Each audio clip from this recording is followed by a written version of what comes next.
Okay, hi. We were putting away groceries and chatting, so took a little bit of a break there, but there will still be Great We were talking shit on you. Ace Attorney. Yeah, we were talking shit in the kitchen. Um, we still have Great Ace Attorney to get to, so there's that to look forward to. That Symphony of War session felt really short, but we did only play for, well, almost 4 hours. My phone charging.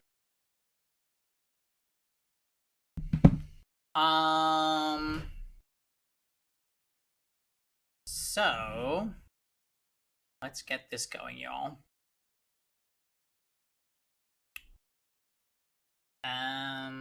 Oh. I was last playing Fire Emblem Three Hopes on my Switch.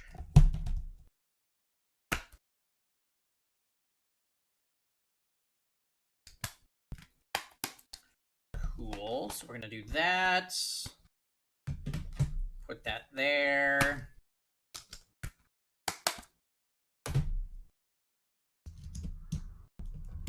Isn't there's a Nintendo Direct coming up, I believe. I think this week.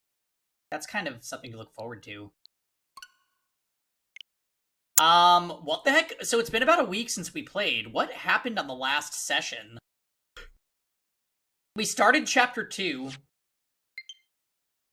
of Great Ace Attorney 2, and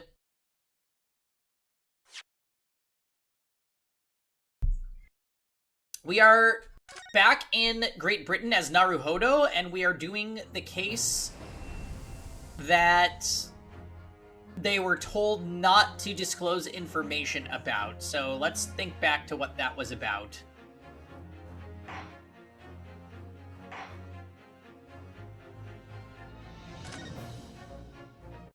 Right. Okay, so it's the attempted murder on that this one.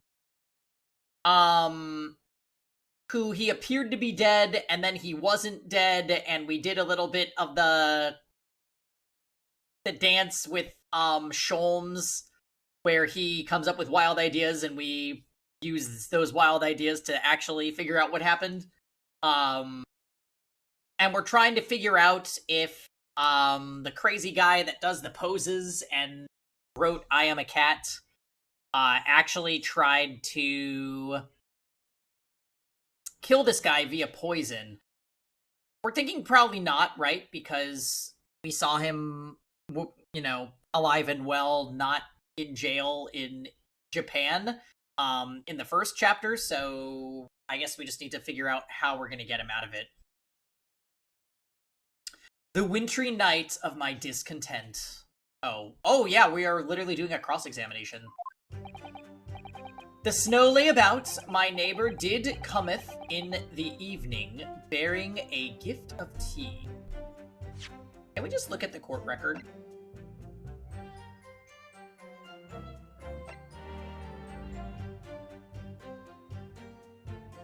Street map of the neighborhood where Mr. Natsume has lodgings. It was submitted as evidence in the trial the other day. The ripped envelope. Teacups. Right! There was this whole soap thing where Sholmes was trying to say that the guy was eating the soap. And we found soap in a hole in the wall, too.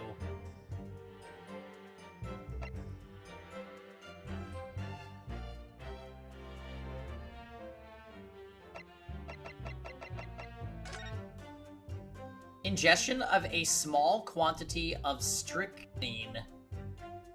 Toxic effects present 30 minutes after ingestion. High likelihood of substance having been mixed with the tea the victim was drinking, but no sample could be obtained for testing. Right, this guy's name is Shamspear.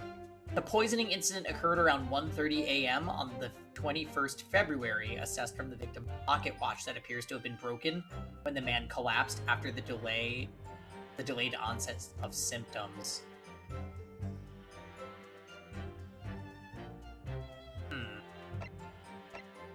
Okay.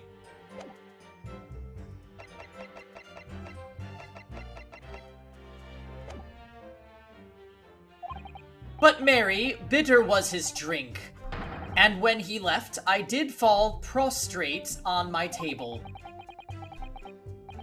'Twas the tea alone did pass my lips that late hour, naught else. Oh wait, this guy is here. I was outside this bloke's window in the freezing cold all night, keeping an eye on his room. No one visited his room but that short little round-backed Eastern fella. I mean, this guy is probably the culprit, right? Big Chin Chin. Wait, what'd you say? You were keeping an eye on Mr. Shamspeare's room all night?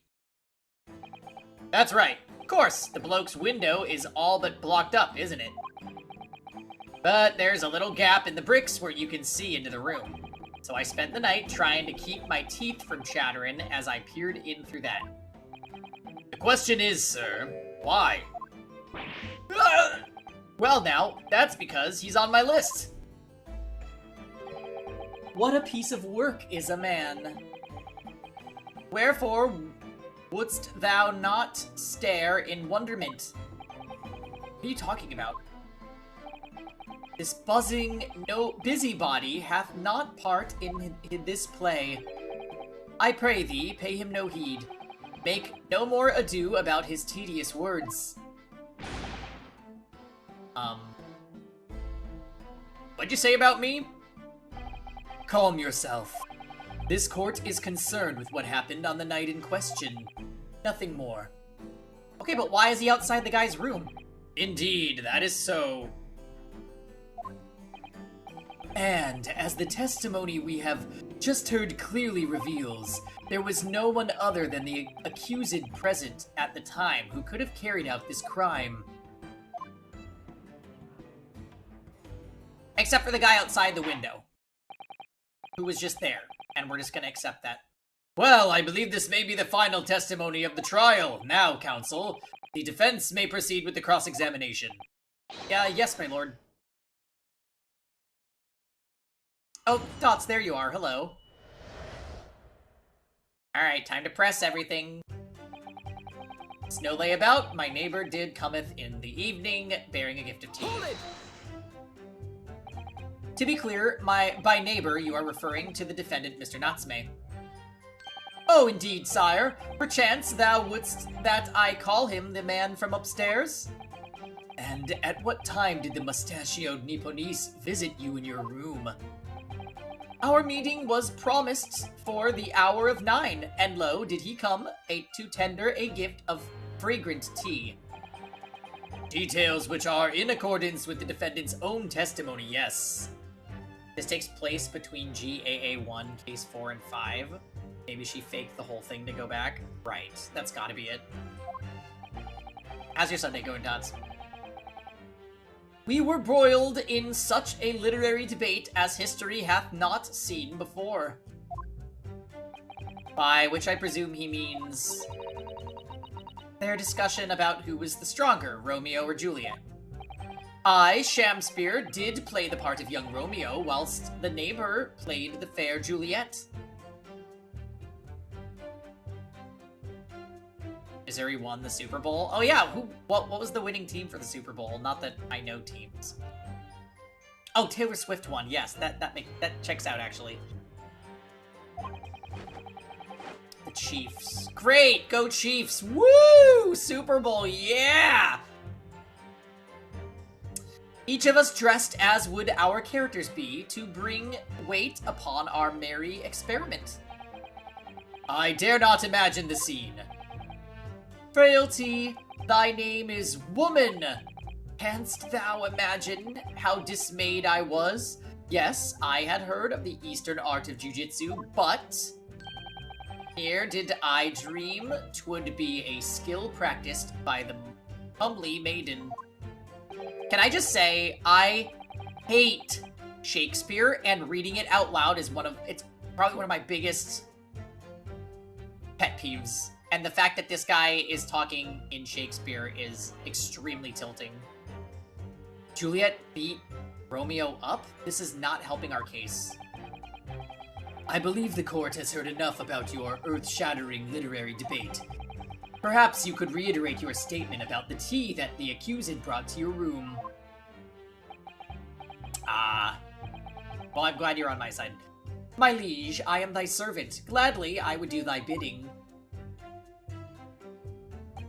But merry, bitter was his drink, and when he left, I did fall prostrate on my table. Hold it! Let me stop you there. Mr. Natsume left your room at 11 o'clock, but it wasn't until after 2 that the poison made you collapse. That amounts to more than 3 hours of missing time. If the defendant had really put the poison into your tea, that 3-hour window of time is something you're going to have to explain. Gladly, 'tis an easy task. What's he dancing like that? What? I did drink of the tea, not whilst my guest didst tarry, but after he took leave of me. Faith 'twas stone cold, but at 1 hour post midnight, verily were my lips parched. Objection! That doesn't sound normal. Nay, 'tis quite ordinary, sire. After all, thou wouldst recall our fiery debate. Amidst such argument, there'd be no time for fiery tea. Romeo and Juliet again. And who was stronger? Mr. Shamspeare, in summary, allow me to confirm. Did you not come here with the intention of naming your attacker? But of course, my liege. 'Twas the stooped lover of words did attempt to shuffle me off this mortal coin. Coil, even. We all know what that means. 'Twas the tea alone did pass my lips that late hour, not else. So, you didn't have any kind of evening meal? Dinner? Supper? Fee on luxury, fee on gluttony. To eat thrice daily is but a waste of time. Sorry? I would that my belly were full, no more oft than the sun doth rise. Well, most heroic eating habits, I must say. Night and day I do fill my hours with learned study of the great bard and playwright. Hence it is that there doth not in my chamber be that the costumes of mine art. That would appear to be the case, as even a rodent was found starved to death in your room. Now that I think about it, it's not just food that was conspicuously missing from that room, is it? I don't recall seeing a single play or script anywhere. For I have devoured them all. You've eaten them? Every word be within my skull. Didst thou imagine otherwise? Right. That wasn't misleading at all. Now, could you turn around, do you think?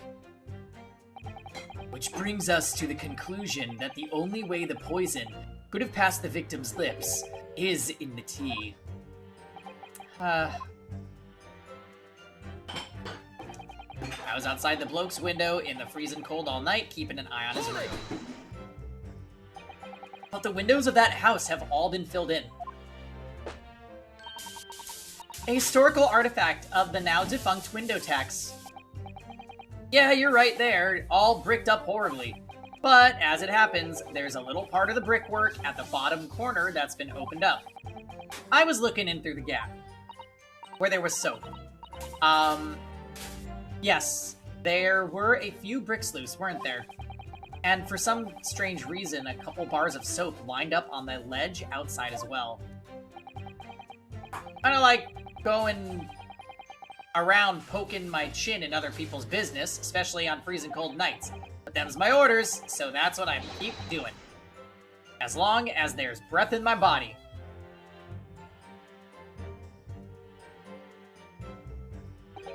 What's with all the theatricals today? This game is theatrical, Marihoto. Out of interest, Mr. Meterman, after the accused had left and returned to his own lodgings, did you see the victim leave the room at all? No, he never left. He was in that room the whole time, as far as I'm concerned. And we can therefore discount the possibility of suicide. How can you be so sure of that? The police carried out a thorough investigation of the scene and found no receptacle for the poison. And since we know the victim didn't leave his room and hence didn't dispose of the poison's container himself, it's clear that this was no attempted suicide. Only the culprit could have removed the receptacle. Ah, yes. Lucidly explained, Counsel. Thank you. It really was. You can't argue with that logic. We still don't know why this guy was outside of his room, though. Hold it! You say a short, little, round-backed Eastern fella, so you can't be sure it was the defendant then. Objection! How many other short, little, round-backed Nipponese with a mustache do you think there are in London? Well, of course, it's only a narrow gap and it was quite dark, so I didn't notice the mustache. But he showed up around 9, and I'm pretty sure of that myself. Sounds like Iris. And when the person you saw arrived, did he and Mr. Shamspear drink tea together? Nah, sorry, I couldn't say. Why not? Because I couldn't see into the room all that well, could I? But what I did see was the silhouette of that little round-backed fella wearing a pretty dress. When the pair of them started some kind of wrestling match, I tell you, I didn't know what to make of it. I suppose that was the Romeo and Juliet championship battle getting underway. Mr. Meterman, allow me to confirm one final time. Apart from the accused, can you state with certainty that no one else visited the victim on the night in question? No question! Gasman's honor!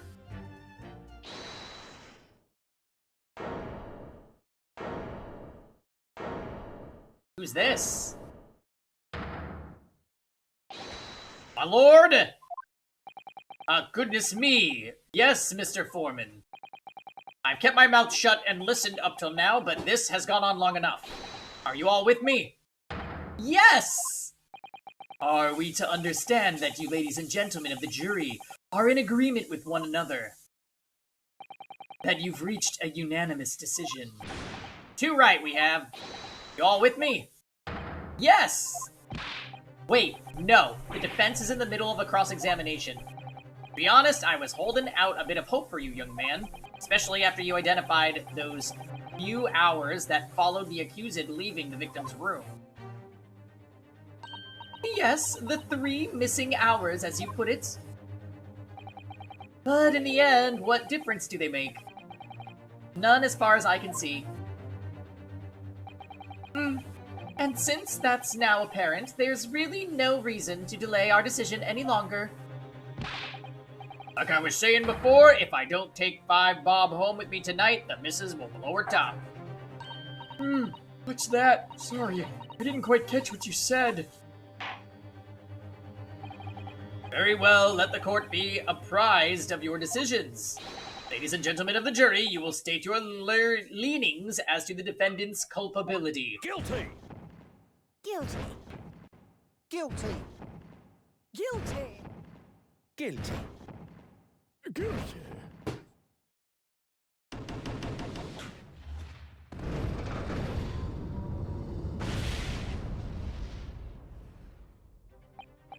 All of you?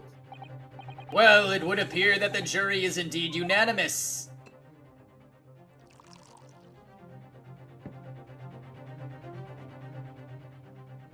So, this time at least, it seems justice will be done. All's well that ends well, as they say. This calls for a toast, I feel. To the guilty being punished.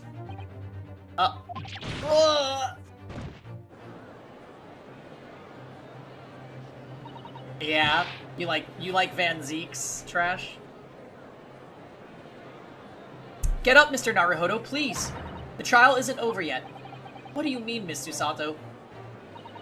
What about the information I found in this encyclopedia of British law I have? That obscure right that belongs to the defense in these situations. Remember? Yeah, where we bully the jury. A summation examination.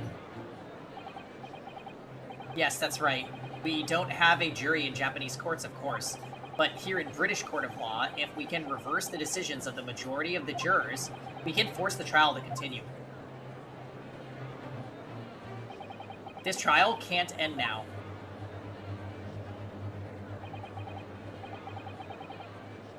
Whatever it takes, I just can't let that happen. The defense moves to invoke its right to a summation examination, my lord. Why am I not surprised at my learned Nipponese friend's inability to admit defeat?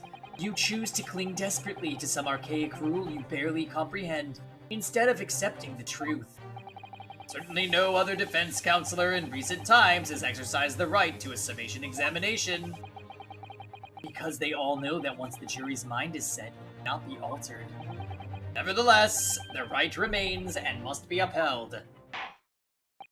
Defense counsel's request is granted. This court will proceed with the summation examination as outlined by the Encyclopedia of British Law. Thank you, my lord. Are you and your fellows prepared, Mr. Foreman? Believe me, my lord, we know all about this young lad's tenacity. And we're ready for it. Very well, in that case, ladies and gentlemen of the jury, I hereby call upon each of you to state the grounds upon which you find the defendant guilty of the crime for which he stands accused.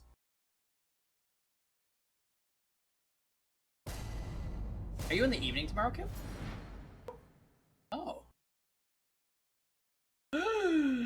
You're still having coffee? Like, you're crazy. My god, that's why you're so full of pep.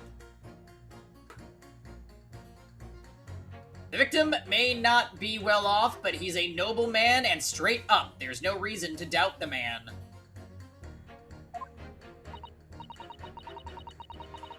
Well, I do declare the good gentleman has no reason to lie. In fact, I think he's rather splendid. Just look at the accused by comparison. He's Japanese, stoops all the while, and has a mustache. Very fishy. There's no evidence to suggest the gangling actor is a fraudsman. For now, at least. I really don't care, like. I just need this trial to end quickly. 3 hours of missing time is nothing when you reach my age, you know. Nothing at all.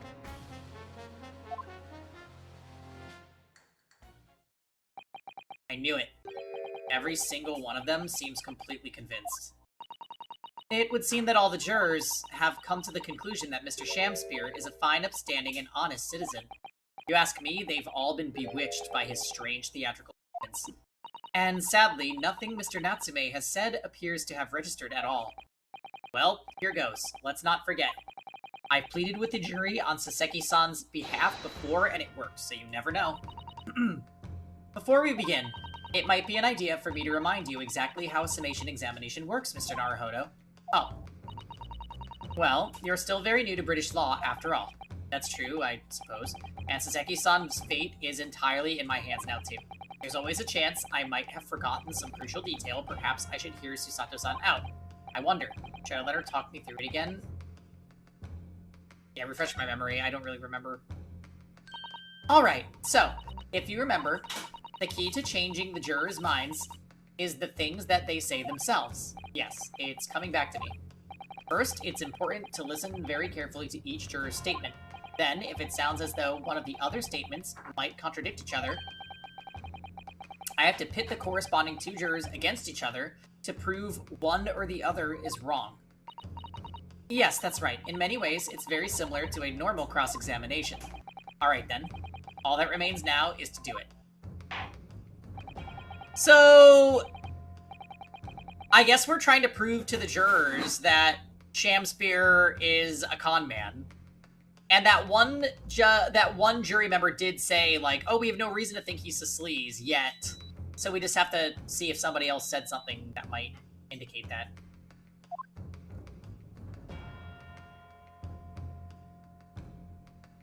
Yes, my lord.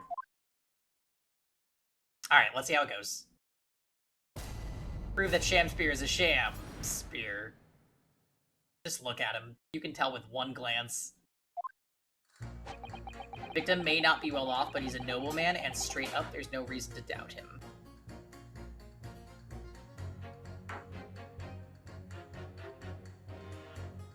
I can press? Hold it! Well, there are plenty of people in London who seem noble but poor. Couldn't some of them also be liars? I've no doubt about it. Like that shaky client of yours, for example. Absolutely not. Mr. Natsume is no liar. Look, the point is, the only thing that passed the victim's lips that night was Japanese man's tea. When you take the gas man's testimony into account as well, the truth couldn't be any clearer. Ah, well, that's alarmingly logical.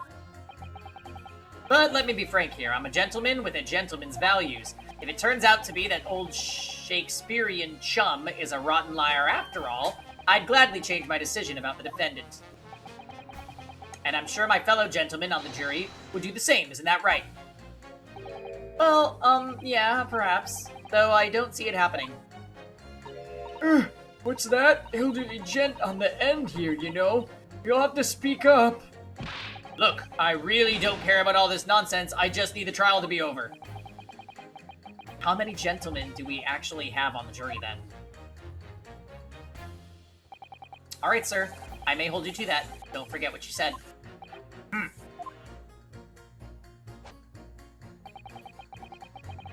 You can show me that the victim is a liar.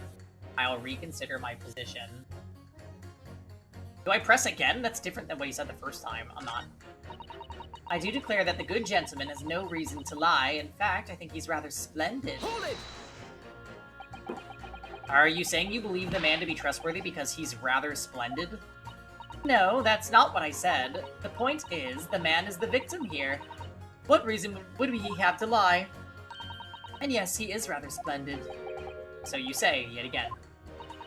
Meanwhile, the man who stands accused behaves so suspiciously it's exhausting to look at him. I'm afraid he's not splendid at all. Splendid logic there, madam. Thank you so much. Just look around the accused by comparison. He's Japanese, stoops all the while, and has a mustache, very fishy. No. Not one of those things is a reason to find the man guilty. But he is fishy. There's no point dancing around the fact. He's Japanese, he has a mustache, and he stoops. You see, you arrive at the conclusion in these just 3 steps. 3 steps, like waltz, in fact. You know, the more I think about it, the more this trial seems like a dance. You seem to be several steps ahead of yourself, though, and you're on the wrong foot. No, there's nothing but circumstantial evidence there. There's no actual proof of the defendant's guilt. But the victim's version of the events is backed up by what the big-chinned man says next to him, isn't it? 1, he saw the Japanese man there. 2, he saw no one else. And 3, he saw the Japanese man there. Oh, there's another 3 steps. All this really does seem more and more like a waltz, doesn't it? Right, and the prosecution will waltz its way to victory if I let you speak much more. There's no evidence to suggest the gangling actor is a fraudsman. For now, at least. Hold it! Fraudsman? What do you mean by that, madam?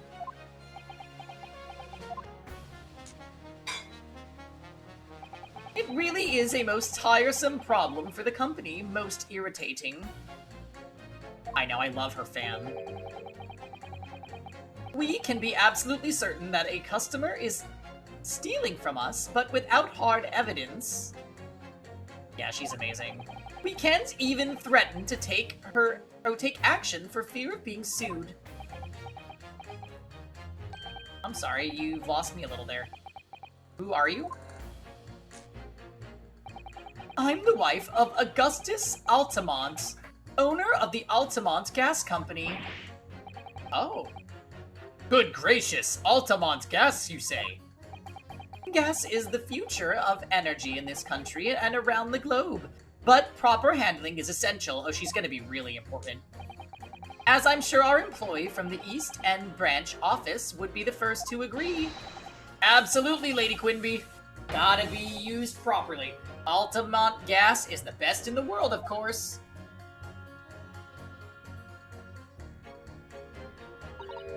I think we may have solved the mystery of the bow from earlier, Mr. Naruhodo. Right. He bowed in deference to his employer's wife, did he? Ah, so would I be right in assuming that the reason Mr. Meterman was watching that Mr. Shamspear's... Oh, what Mr. Shamspear was up to in his room? I'm afraid there's no end in the lengths the population of the East End will go in order to steal our gas.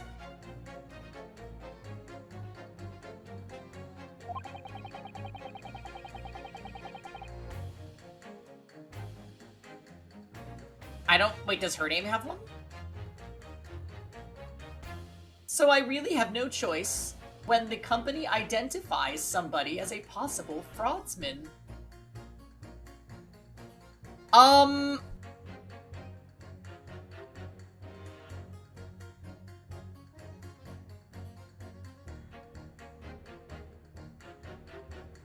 Adrian B. Quinby? I don't get it.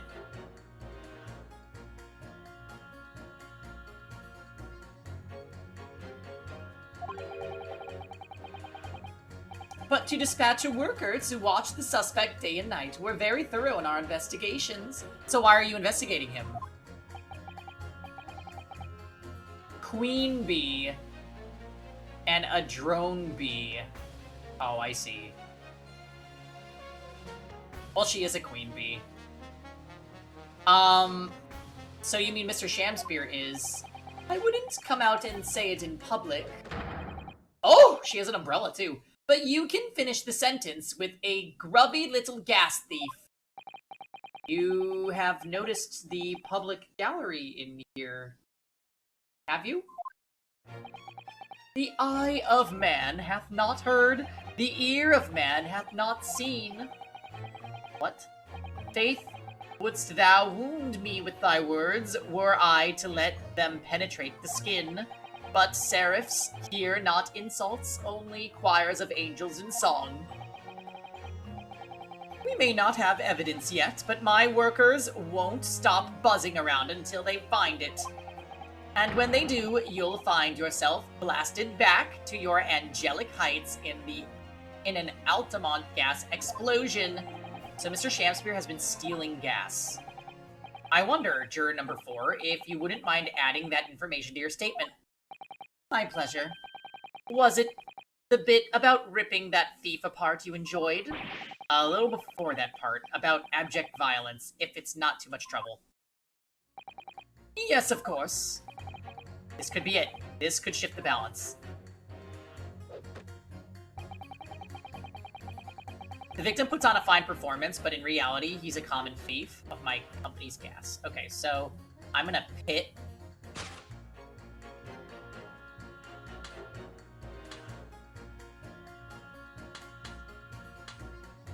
So yeah, we'll do it. We'll do it against this guy. Objection! Oh, Eater, welcome. Eater, Kevin's home, and I'm not gonna forget to tell him tonight. Eater was playing Wild Rift last night without you. He's crying. He's crying. He's crying. You made him cry. No! There you have it, E-tier. Those two statements clearly contradict each other. Good gracious! To whose statements do you refer, counsel? Juror number 1. What are you talking about, lad? I presume you've heard juror number 4's statement, made by the wife of the owner of Altamont Gas. Well, yes. The victim, who you claim to be a noble, straight-up man, is, in fact, he turns out to be a common thief. So the good lady says, but there's no evidence, is there? You and I both heard them say as much. It's true, we don't have evidence as such, just yet. Yeah, just doing what I do, here, you know. While we Ace Attorney and Kevin makes burgers and Cajun fries. Barbecue bacon. Very, very exciting. But the claims aren't baseless, you know. What? You heard me. Seeing as his operation has already been compromised, I would suggest that the court hears testimony from our East End branch office employee over there. I'll do whatever you say, my lady. Gasman's honor.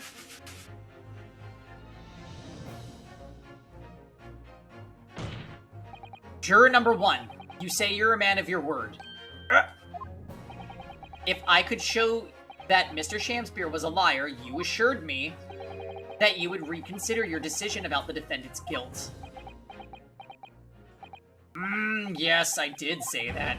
And as a man of honor, I'll hold to it. As I'm sure the other gentlemen of the jury will. Me? Oh, well, yes. Now that you've found out the man's a liar, perhaps we ought to consider the matter further. Well, if I'm perfectly honest, I haven't heard half of what you've been saying. So if this means you'll recap a few points, that would suit me down to the ground. Oh no, I'm not having any part of this. I want this trial over and done with. In that case, I shall change my leaning. So, Mr. William Shamspear, if that is your real name... Old man juror, worst juror, yeah. Actually, the guy that's rushing it and has no interest in the truth is also pretty bad. He also looks like Zhang Fei from Dynasty Warriors. We of the jury demand to know exactly what kind of man you really are.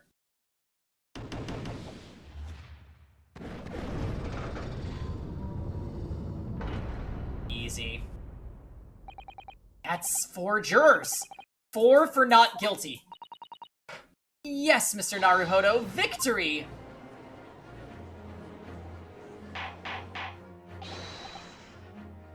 The rural juror.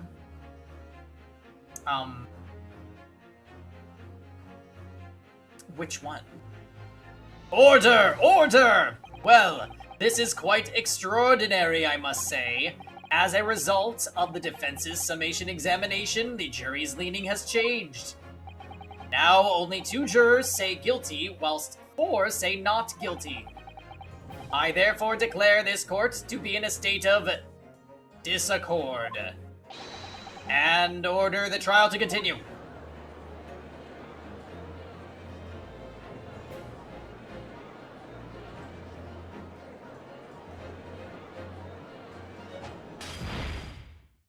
Missed him throw it into the lamp. You have spoilt the bouquet, Mr. Shamspear. Ooh. The ladies and gentlemen of the jury now find they are unable to trust you, the victim. Ooh. But you gods will save us some faults to make us men. So God mend me, I do swear. This gas man speaketh that which concerns him most, naught but gas, naught but thin air. Aye, it burneth bright a while, but it hath no substance, and it doth reek foul. His bag keeps looking like a raccoon tail to me. Oi, what did you say? Do I take it, Mr. Shamspear, that you deny the allegations of gas thievery? Most heartily, my lord, hast thou forgot? I am as a seraph, an angel, noble of mind, sweet of nature, and verily honest of heart. You flowery-mouthed, pompous beanpole. Just 'cause I haven't got the evidence yet. Mr. Shamspear, if, in fact, you are not noble of mind, sweet of nature, or honest of heart, if you are a liar, then your testimony should have no sway in this courtroom. It is my considered opinion that at the present time, no other possible culprit of this crime has been identified. All testimony heard by the court thus far heavily implicates the defendant. In short, it would not be unreasonable at this stage for me to rule on the case. Oh no. However, in light of the fact that the jury has expressed concern about the fidelity of the witness, I believe it would be appropriate for this court not... It would be inappropriate for this court not to pursue the point further. Objection! I assure you, my lord, that would be a waste of the court's time. The gas and this case are unrelated. Juror number 4. Yes? Didn't you say before that although you had no hard evidence to prove that this man has been stealing gas, you have strong grounds for suspecting him? That's right, we do. Don't we, worker? Absolutely, Lady Queen Bee. Gasman's honor. Very well, then. We will hear your testimony now. You will tell the court precisely why you believe the victim, Mr. William Shamspeare, has been stealing gas. Yes, my lord. It'll be my pleasure. If I may, my lord. Go ahead, madam. This worker's testimony may have a significant bearing on the good name of my husband's company. Therefore, I should like to take the stand alongside him in a supervisory role, if you wouldn't mind. Woohoo! Oh yeah! Sweet as honey! Yeah! Very well. As an exception, I shall honor your request. Thank you, my lord. You wait till the boss gives you an earful. Ooh, it's gonna sting, you mark my words. Are they allowed to do that? Like, oh, I'm just gonna go from the jury to the stand now. So, you will both testify before the court on the subject of illegal consumption of the Altamont Gas Company's fuel. Yes, is that clear, my good man? Clear as Altamont gas, my lady. Which is the clearest in the world.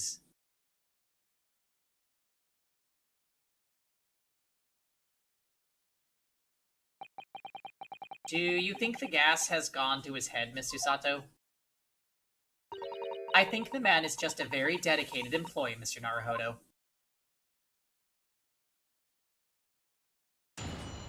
Oh, yeah. Proud to be the company's East Branch investigator and meter money collection agent. Altamont gas meters accept penny bits. Each coin given customers about 2 hours of gorgeous gas. And yet, the meter in Mr. Shamspeare's room didn't have a single coin in it. The meter doesn't appear to have been tampered with, though, and the collection agent was the only key. Has the only key. Somehow, he's using all the flamin' gas he wants without paying a penny. If that's not thieving, what is?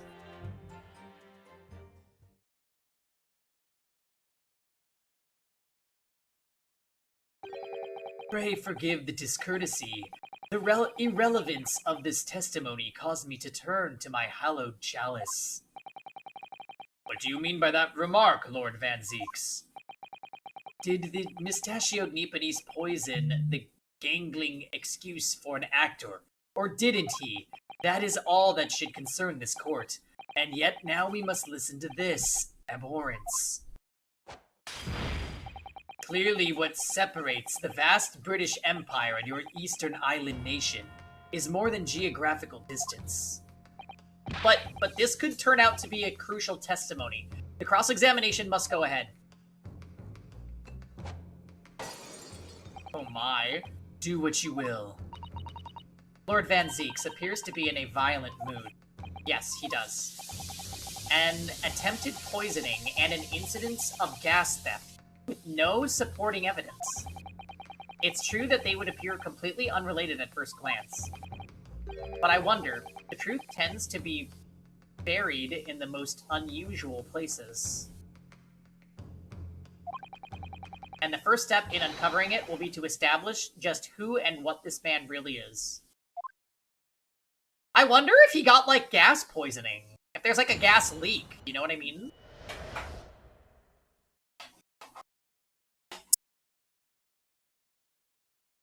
Okay. Right, try to be in the East Branch, investigator, money collection agent. So, does that mean you enter people's houses in order to empty their gas meters? That I do. have to try to catch people when they're in, then I ask permission to come inside and do my business. Does that mean you've been into Mr. Natsume's room before, as well as that of Mr. Shamspear? Well now, interesting you should bring that up, cause I couldn't believe how little money was in his meter. I mean, how the pair of them survived the winter is beyond me. It really is. Knowing Mr. Natsume, he probably spends all his gas money on books. And then when he's finished reading them, he probably burns them for warmth. You will kindly reiterate your statement about the gas meters themselves, Mr. Meterman. Not much to say, really, but as you wish. Altamont gas meters accept Rumpany bits, each coin given about 2 hours to purchase gas. So all London houses that have a gas supply are fitted with these gas meters, are they? They're the latest model, the height of technology, developed by our company, Altamont Gas. And anyone who uses our gas will have one of these meters in their property, yes. So if a 3p coin gives 2 hours of gas, most people would use about 3 coins in a night. A bit more than that usually, if they have both gas lights and a gas stove, that is. Thinking about it, Saseki-san doesn't have a fireplace in that room of his, does he? Some people still choose to use candles, of course, and only have gas for heating. Ah yes, I do remember seeing candles in Mr. Natsume's room, actually. And how does the money in the meter get back to you at the gas company? Every 3 days, gasmen like me visit properties on the gas supply and empty the meter of coins. I must say, the design and manufacture of the new meter cost the company an awful lot of money. But happily, it did put a stop to people not paying their dues, for the most part. Ah, because they have to pay in advance, you mean? Yes, exactly right. And yet, the meter in Mr. Shamspear's room didn't have a single coin in it. The meter doesn't appear to have been tampered with, though, and the collection agent has the only key. Somehow he's using all the flamin' gas he wants without paying a penny. Hold it! I should have pressed her, shit. How'd you know he's been using the gas? Well now, since I started investigating this bloke, I've been to his room more than a few times, and on every single occasion his lamps have been blazing and his stove pounding. It's the middle of the winter, and he still turns to me, sweat dripping down his cheeks, and says, "Get thee to a nunnery." Hamlet, indeed. I can wring the bloke's neck. I get all hot under the collar, but still, every time I open up that flamin' meter, it's empty. He's robbing me of my salary, too. What's wrong with the world? Where's the justice? But how can Mr. Shamspear possibly be stealing the money? I don't understand. The simple explanation is right before your eyes. What? A toast to you eventually realizing that the gas man could be an accomplice. What?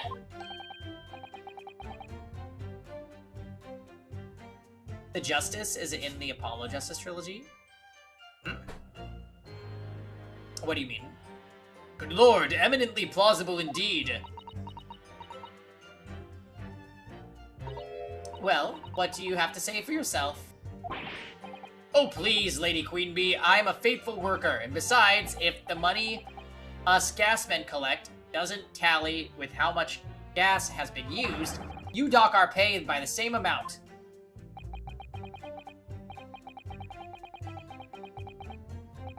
So, you'd be stealing money only to have the same amount taken from your wages. Clearly that makes no sense. Perhaps it's a case of losing the battle to win the war. No, I'm not gonna stir up that hornet's nest. If I went stealing from the company, I'd be finished. It would seem that there's no evidence to support the claims of thievery made against the victim, because Mr. William Shamspear is innocent. Pray forgive me if that shatters some illusion my learned Nipponese friend was clearly under. Ugh. certainly didn't expect to uncover another crime that looks like it's been taking place in the very same room. According to the testimony, it's only the meter in Mr. Shamspeare's room that's under suspicion. It does seem as though perhaps it has nothing to do with the incident involving Mr. Natsume.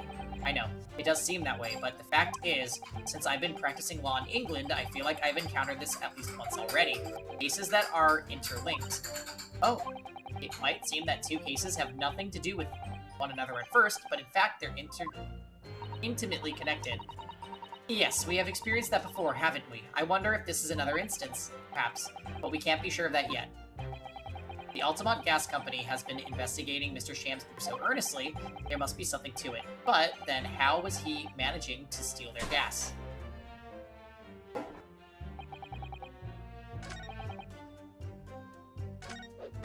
We didn't press this one before. Hold it! Out of interest, how long has this been going on? Weeks and weeks. He's been pinching gas off us for ages.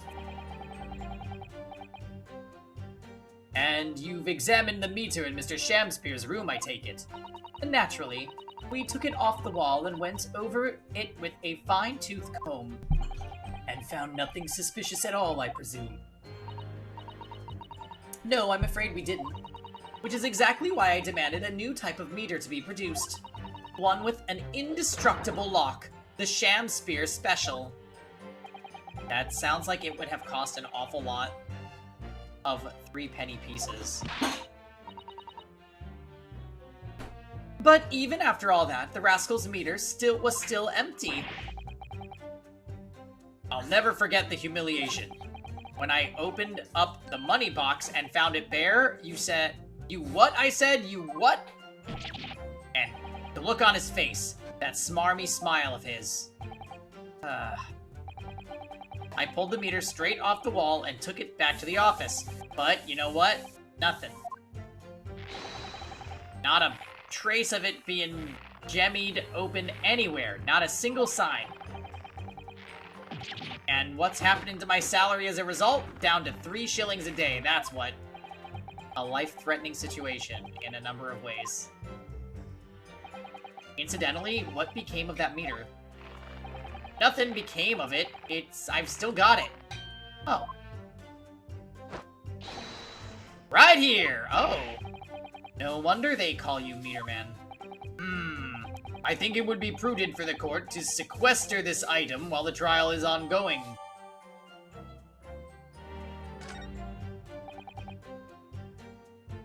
Okay, so there's gotta be something on the device. Just examine it.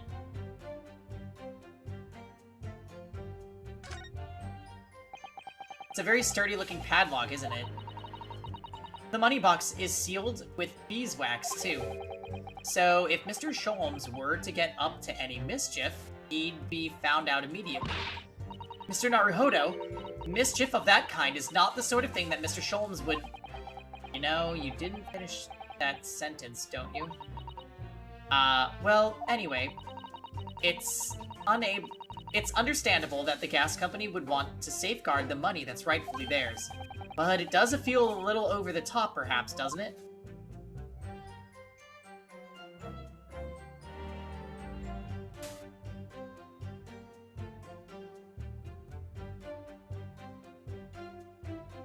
Ah!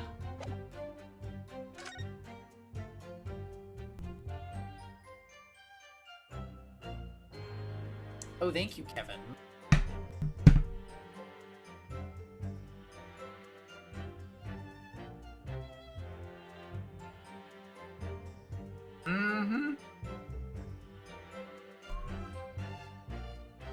Oh, thank you. I will stop for food in just a few minutes.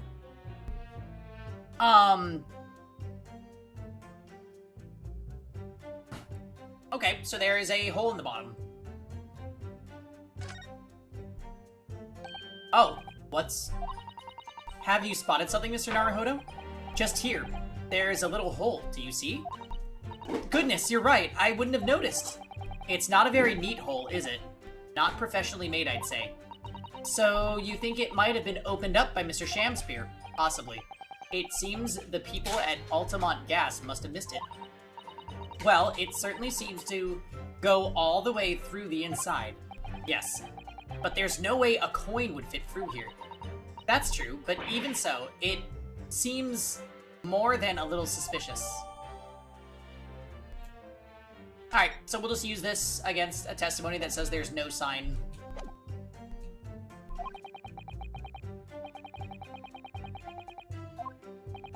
Alright, let's move this along. Yes, I agree.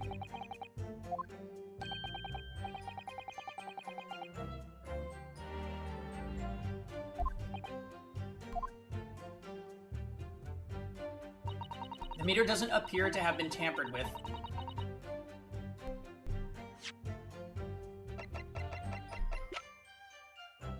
Objection! Lady Altamont, I'm afraid to say that this meter clearly does show signs of having been tampered with. What? Get away! I've been looked over and over that thing.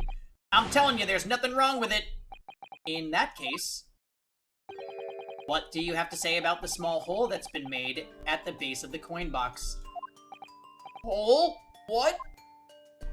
You're right! That's quite right. There is a little hole there. The meters aren't supposed to have that. None of the others do. In other words, we can assume that Mr. Shamspear secretly opened up this hole himself.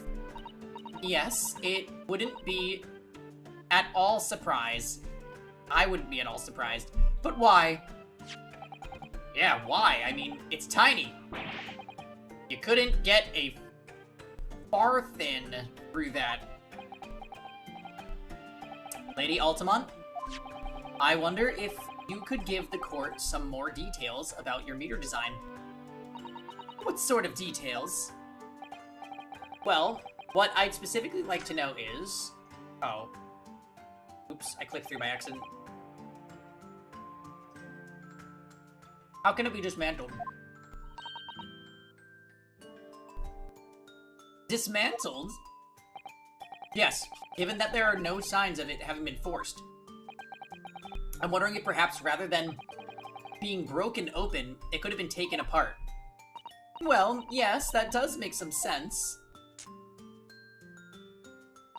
The padlocks are made by first-class locksmith from the finest quality steel, and the meter box itself is made from plate steel as well, welded shut to ensure it can't be opened again. I can assure you it's quite impossible to dismantle it. Woohoo! Yeah, nothing leaks from an Altamont meter. No coins, no gas, no nothing. I see. The witness will amend her formal testimony with that information in case it is pertinent. As you wish, my lord.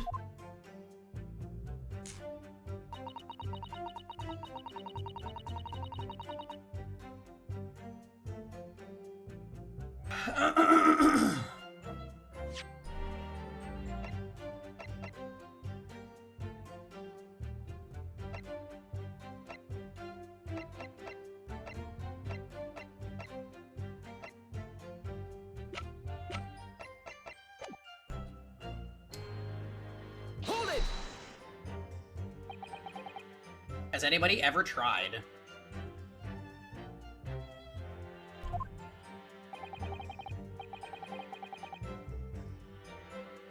Oh yeah, they've tried, but they've all given up before long. After all, if they actually broke the meter, the company would be able to take legal action. Yes, that makes sense. What do you think, Mr. Naruhodo? Is its welded steel construction significant? Or perhaps there's some other aspect of the meter's construction that we should be focusing on? Yes, you may be right. Perhaps I should try a different tack here. Like asking about how the meter differentiates coins. How does the meter tell the difference between different coins? What do you mean? Well, for example, if someone were to put in a 1 penny coin, that wouldn't work, presumably, would it? No, of course not. So, well, how does the meter know that the coin it's been fed is a threepenny bit? Ah, I see what you're getting at now. The meter tells coins apart by their shape and size, which includes their thickness. A threepenny bit is about 3/4 of an inch in diameter, you see. Other coins just won't fit. Ah, I see. It's clearly been very well thought out. The witness will amend her formal testimony with that information in case it is pertinent. As you wish, my lord. Okay, cool. So before I go on with the rest of this cross-examination, guys, I am going to take a few minutes to devour my dinner with Kevin. So be back in 5 minutes. See you guys then. I'll be back.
Hello. Okay. Dinner has been consumed, and I think I'm good to go.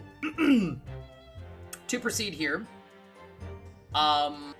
Dinner was fantastic, and I'm gonna take a cough drop so that I'm not clearing my throat constantly.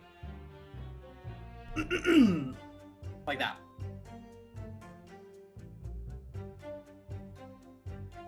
The meter is designated for coins, the exact diameter and thickness of a threepenny bit. Nothing else will fit.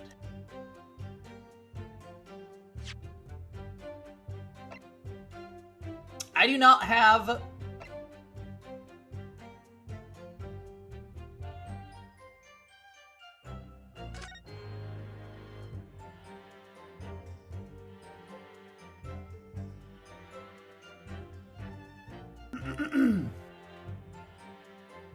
I wonder if he uses an envelope.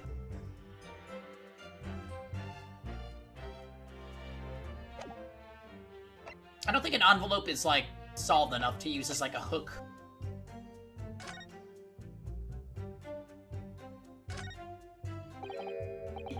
Look at this bar of soap. So I was thinking about this when I was eating. Didn't the soap have, like, a red coin or some kind of red object in it when we found it?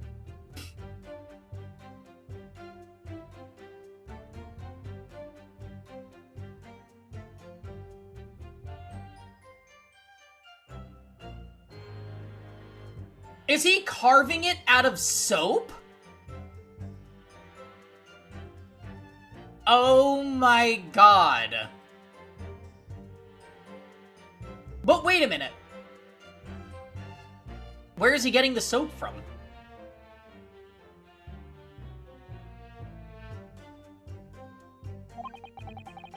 There's a circular depression on this side, about 2 centimeters across, or 3/4 of an inch. Ah, do you think we did find the soap at the scene, didn't we? Yes, there were 2 bars on that little ledge just outside the window, so we took this one. I'm sure that when we first found it, there was some sort of reddish medallion in the middle. I remember clearly. Yes, but there's no sign of it now.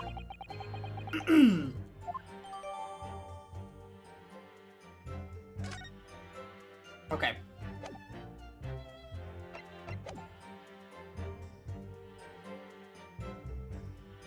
So where do we use the soap?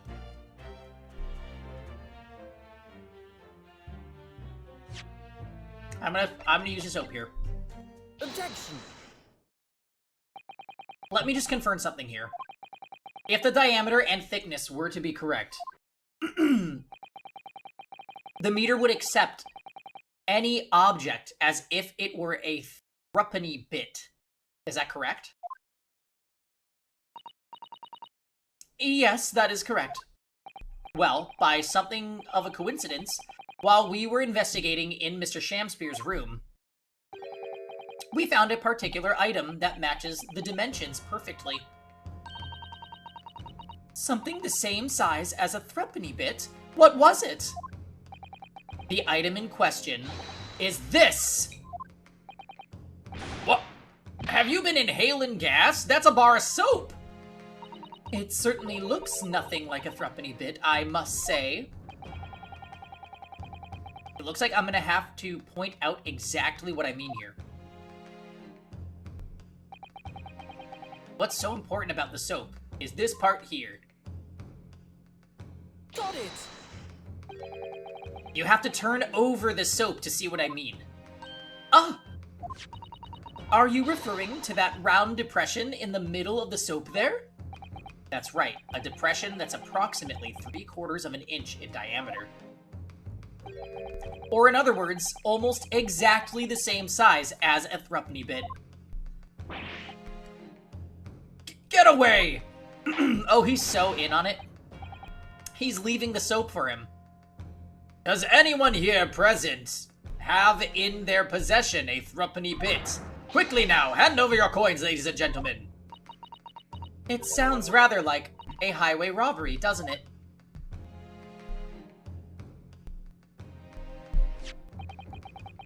Thanks to a kind member of the public in the gallery, I have here a threepenny bit. Now to see if it fits. My word! It couldn't be more snug. Yes, as I suspected. This, without a doubt, is a vital clue to explain how the Altamont Gas Company is being defrauded. Well, I don't believe it. Dots, I am now just realizing that because you pointed out that she's the queen bee, her dress is yellow and black stripes, and the guy's bag that keeps poking out looks like a bee tail. Unbelievable. They had too much fun designing these characters. So, your assertion amounts to what? That some inferior bar of soap has a tentative connection to the theft of gas. Yes. The depression in the soap was clearly made by a threepenny bit. Yeah, he does. He does that pretty often, Dammy. He wastes a lot of wine, let me tell you. I must concur, at least, that pushing a coin with some force into a poor quality bar of soap, such as this, is a remarkably simple way of replicating the coin's shape. And then you could use, well, some melted wax or something to pour into the mold. You can make fake coins in no time.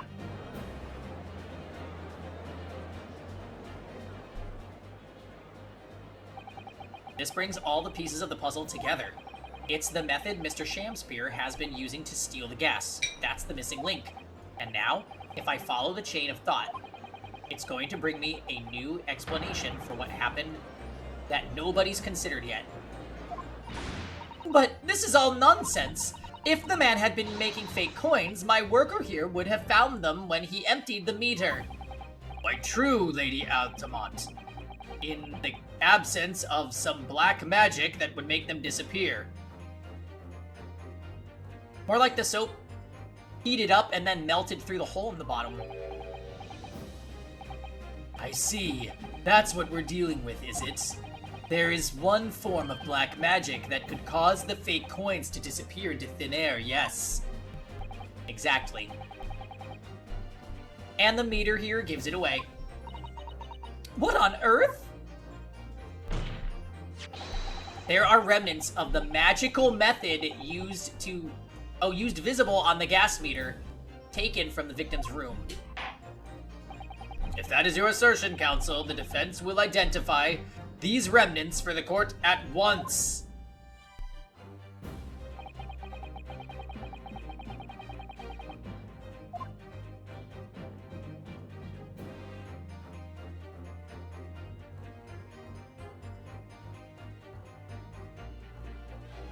Got it!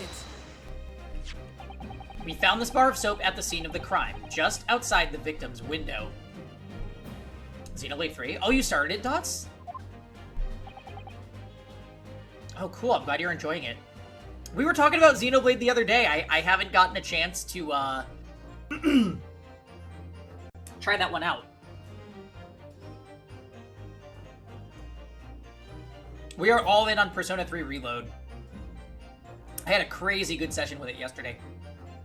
Outside? Yes, outside, where you yourself, Mr. Meterman, were loitering in the freezing winter air. It's a lot to play through. I do want to play it. I'm just not sure when exactly we'll get there. Your PS4 broke? I'm sorry. Yeah, I played for about 9 hours yesterday, and I was hooked. I'm actually planning on doing a long session tomorrow with P3R as well.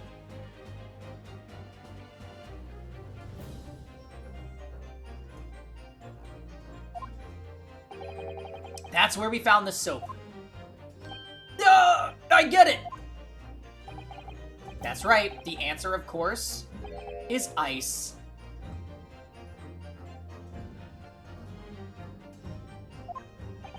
Did you say ice?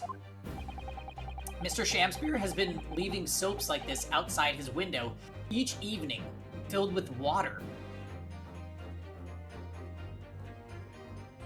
Right. You're thinking about biting the bullet and getting a PS5? I'm very happy with my PS5, but I'm a console boy. And I like console gaming, so I kind of had to get one.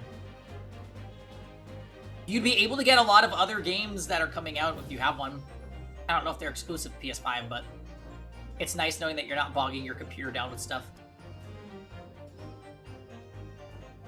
Mr. Shamspeare has been leaving soaps like this outside his window each evening, filled with water.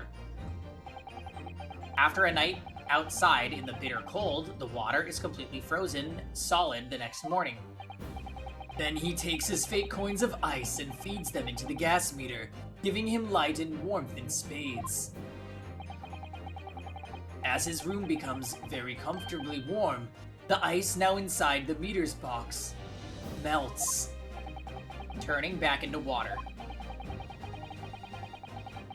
I'm seeing big time rush. Wait a minute. Bitch, what do you mean?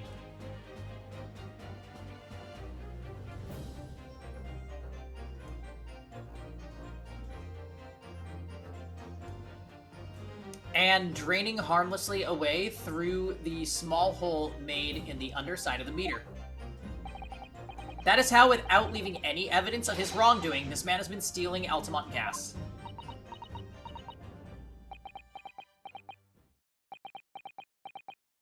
As this game does. Just like that, so simply. Is he trying to make us look like idiots? He's been fooling us all with some bars of soap and water? That's right, madam. I don't believe it. It can't be true. Do you have any idea how much money we spent to develop that new meter? And now you have the audacity to suggest that a bit of soap and water can render it totally useless. I'm fairly sure I didn't design it. Evidence! Sorry. I want evidence!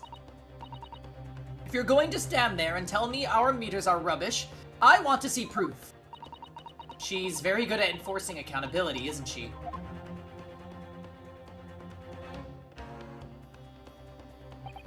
Very well, Lady Altamont. If you'd like evidence, I'll provide it. What? Mr. Naruhodo, are you saying you do actually have evidence to support the theory? I did notice a trace of something that bothered me a little at the time. I have a feeling that this theory we've come up with now could explain it. The piece of evidence that substantiates the theory about how Mr. Shamspeare has been stealing gas. I don't know, actually. Hold on.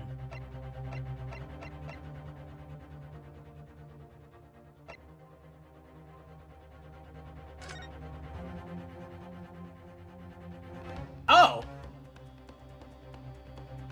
You can see there's a stain under it. Take that! This is photographic print of the scene at the point when the victim was discovered, taken by Inspector Gregson. And it clearly shows the remnants of the crime carried out by Mr. Shamspeare. What remnants? Here you can see the gas meter on the wall in Mr. Shamspeare's room. Now, look closely at the floorboards directly underneath the meter. What is that? Some kind of grubby stain?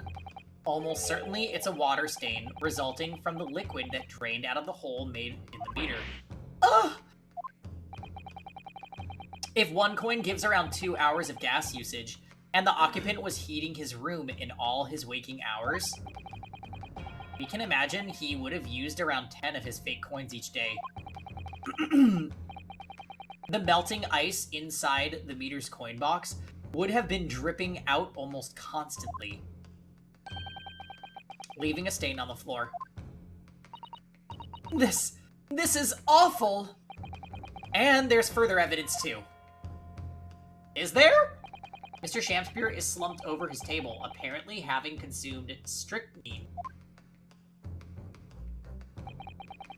Right next to him is a bar of soap, broken in half. You're right. It would appear to me, then, Counsel, that the man was eating the soap, was he? Pardon for disagreeing with your lordship, but certainly not. He didn't beat around the bush there, did he? In truth, Mr. Shamspear was found with a fork in his hand. A meal of soap is sounding increasingly likely. Do you mean to say he was using that fork to... Yes. To extract a frozen coin from the bar of soap. Oh! But the bar broke in half. So perhaps it didn't go very well. Good gracious!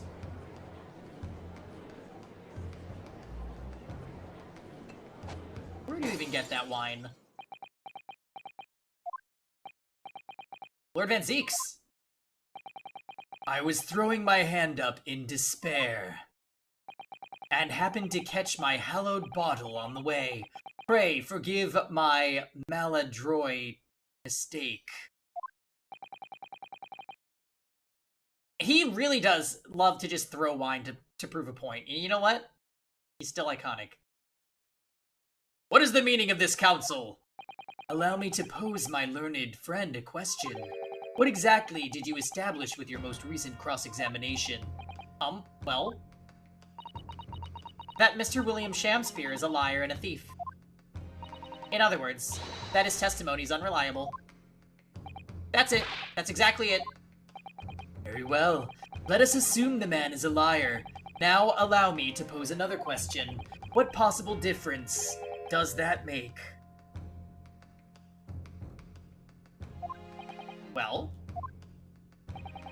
We know that suicide can be discounted.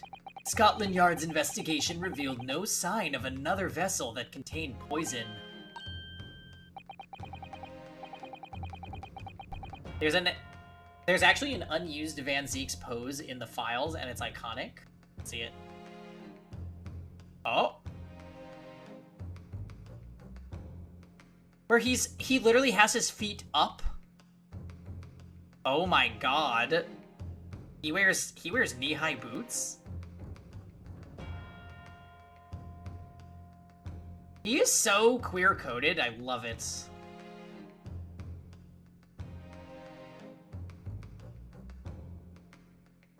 And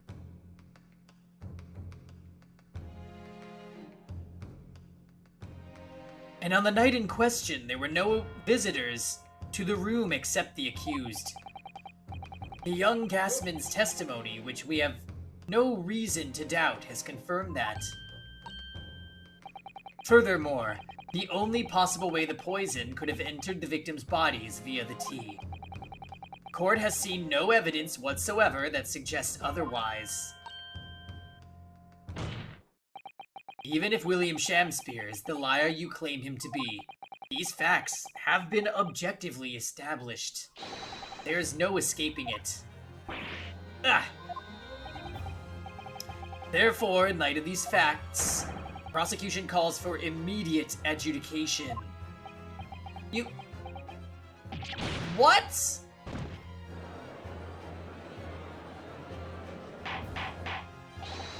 Order, order! Well, counsel, how does the defense respond? Mr. Naruhodo?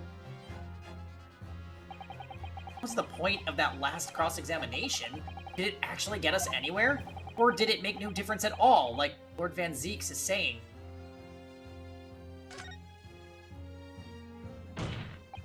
No, this isn't over. The defense will not rest. What? But counsel, you've successfully explained everything. You've identified and substantiated the unscrupulous method employed by Mr. Shamspear to consume gas. What more is there to discuss? Lord Van Zeeks just highlighted 3 facts in order to make his point. But, contrary to what he would have the court believe, not all of them have been objectively established at all. What are you saying, my Nipponese friend? At least one of those so-called facts is an assumption made due to lack of evidence. Oh, he didn't like that. But the situation has changed now, following the cross-examination and the latest witnesses to take the stand. Don't be absurd. What is this nonsense? Yes, when you bring everything we've learned so far together and consider it as a whole, it's clear. There's a question that we now need to reconsider, namely,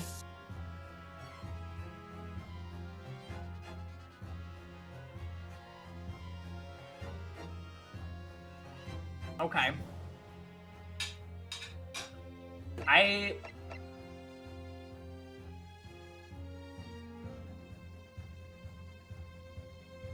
feel like it's either, is there another visitor, or did he poison the tea? Oh, right. That's when he did this face. Because there was no wine on his table for him to savagely waste.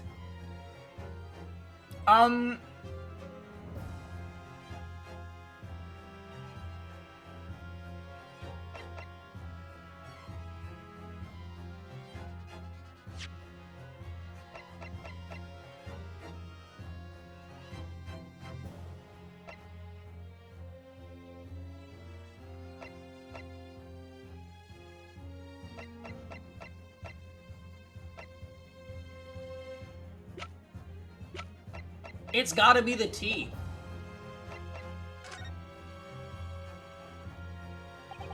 We've all been led to believe... Huh? We've all been led to believe that the strychnine poison that afflicted Mr. Shamspeare was in the tea brought to him by Mr. Natsume. But that's conjecture at best. Objection! The victim has testified that nothing else passed his lips that night. There is no other possibility. And since there was no trace of the tea left at the scene, it couldn't be tested for traces of poison. Objection! As I said, the situation has changed. Because in fact, some of Mr. Natsume's tea was left at the scene. And a particular piece of evidence proves it. Objection! A ludicrous claim. Scotland Yard detectives investigated the scene exhaustively. What evidence are you suggesting they missed? The defense has made a bold claim indeed. Very well, counsel. Present your proof. What evidence from the scene of the crime? And tell us about the nature of the defendant's tea. Probably the teacups.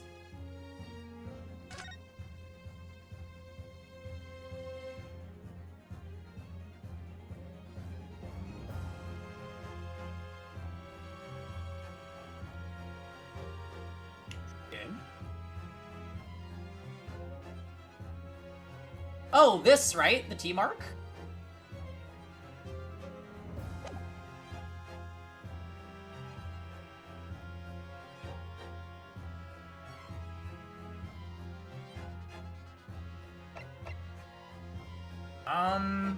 Yeah, I'm thinking it's gotta be the teacups.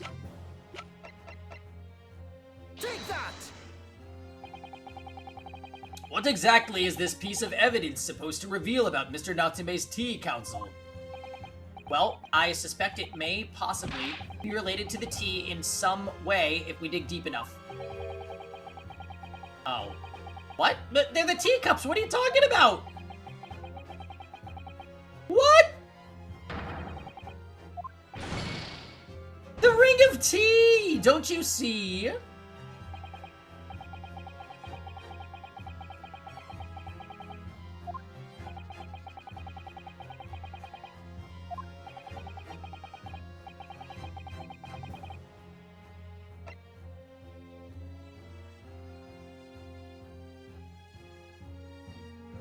Receipt for...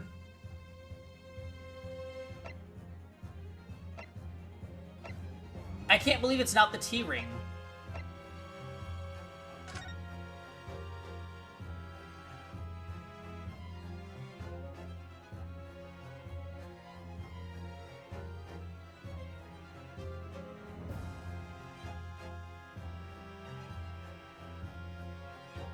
What is that on top of, on top of his Is that a heater? That's the coal? Is that a kettle?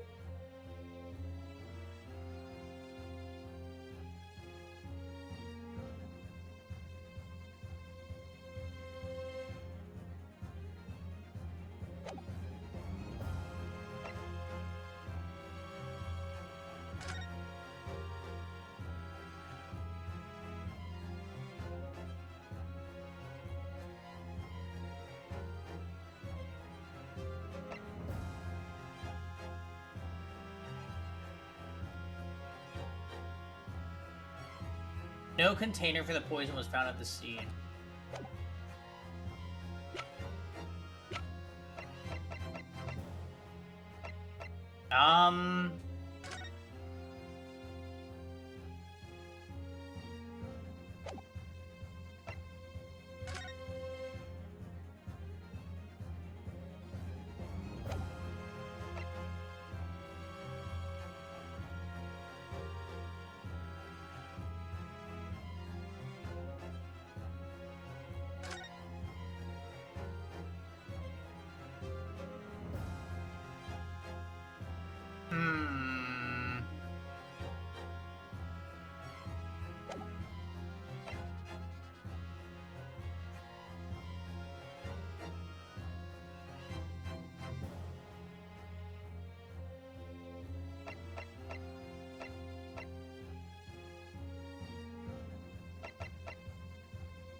To refresh my memory. Yeah, this was the cup he was drinking from. Painted on the side.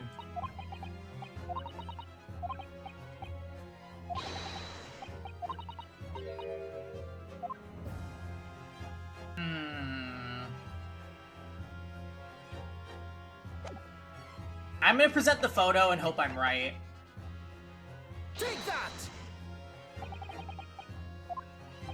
I'm wrong.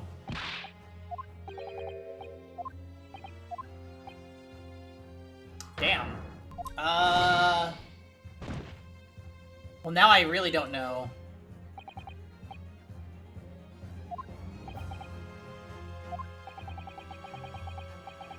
Which evidence from the scene of the crime can tell us about the nature of the defendant's tea? It's not the teacup somehow. And it's not the picture that looks like there's a tea kettle. So what?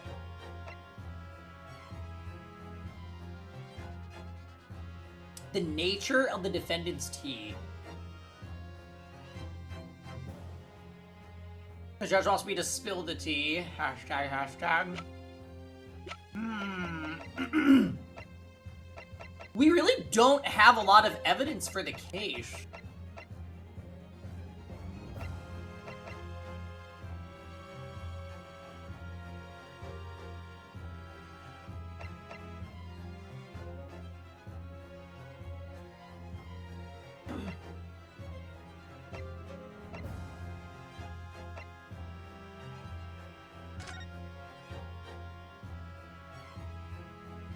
Oh, good evening, Carby.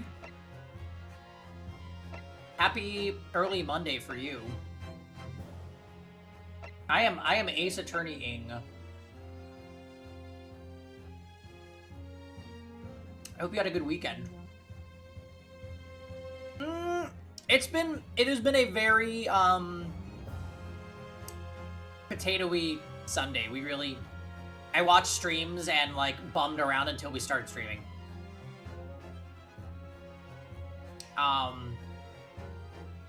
Got a little Symphony of Warren and doing this, and then tomorrow we're back on P3 Reload. I think next week is going to be a lot of P3 Reload because I'm really liking it. It was wonderful. Okay, great. What do we do? I'm trying to figure out.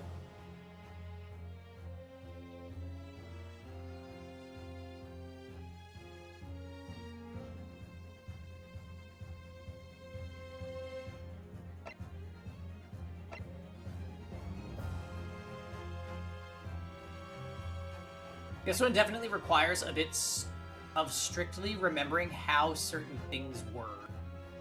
Well, that is I know you're intentionally being ambiguous, but that is very, very ambiguous. It can't be this, right? This is completely irrelevant. It can't be this. This is completely irrelevant. This, I don't know what we're supposed to prove.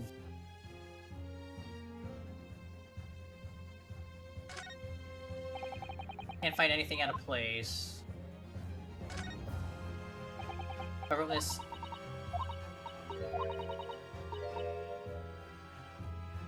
Must have been right-handed. Oh!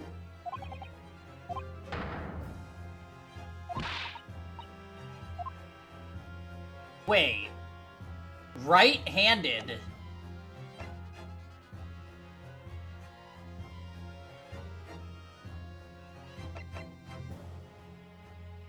I don't know how you would be able to tell that.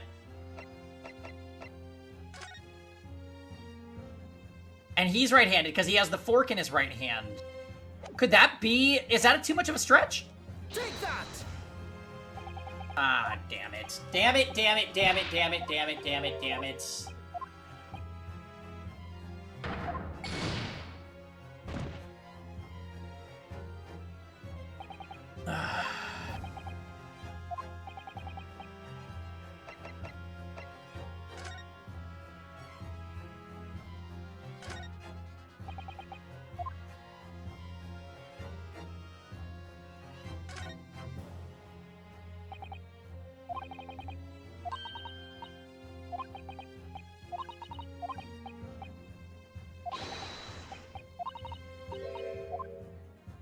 So there's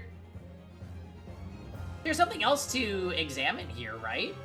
I thought maybe, like, we could prove that he had the left-handed teacup or something. I don't even know if that exists.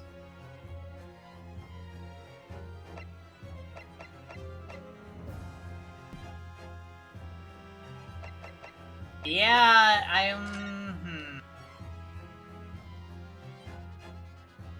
There's, like, nothing else with this, right?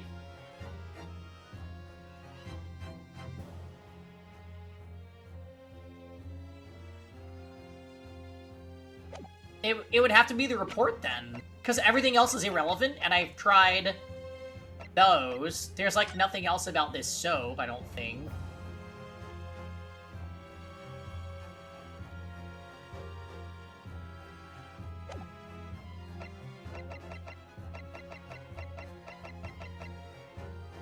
Take that! Oh, damn. I've got no clue.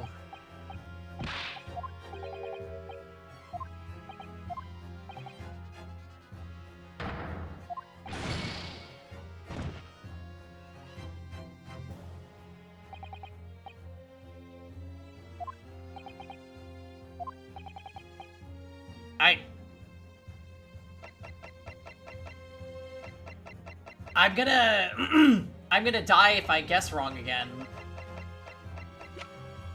I have no idea.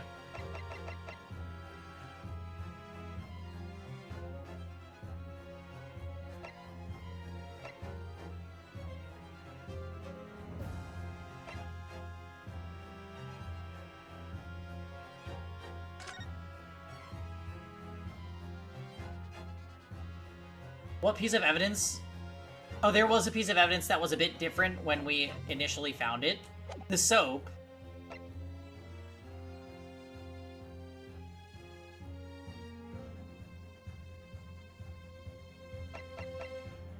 Take that!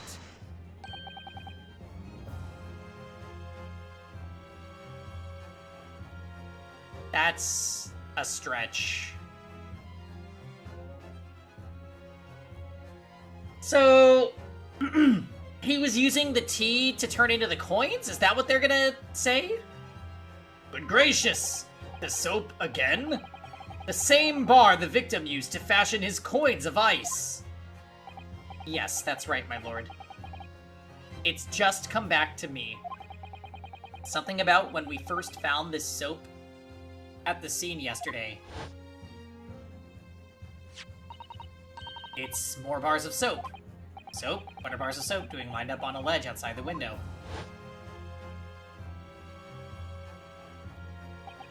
I'm quite certain that when we originally stumbled upon the bars of soap, there was actually a frozen coin in each bar. So you discovered the gas thief's coin factory. Fascinating. In a way, yes, but there's more. The coins we found in the soap at the time weren't normal ice. There was something strange about them, you mean? Exactly, something very obviously strange. They were red. The ice was red. No, you mean... He's doing the thing again. That's right. It's obvious to me now. The fake coins in the soap were made from frozen tea! That is so silly.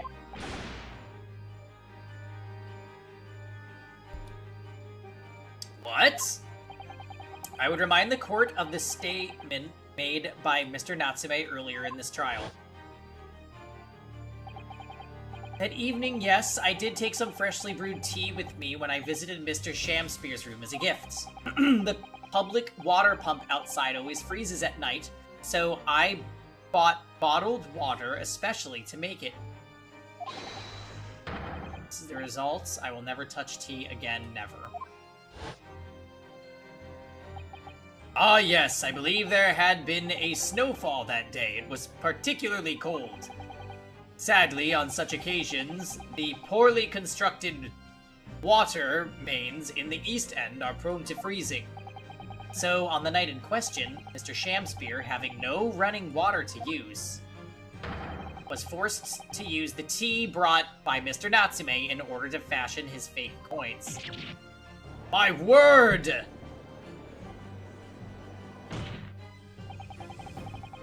There were 2 bars of soap on the window ledge, and my judicial assistant and I investigated the scene.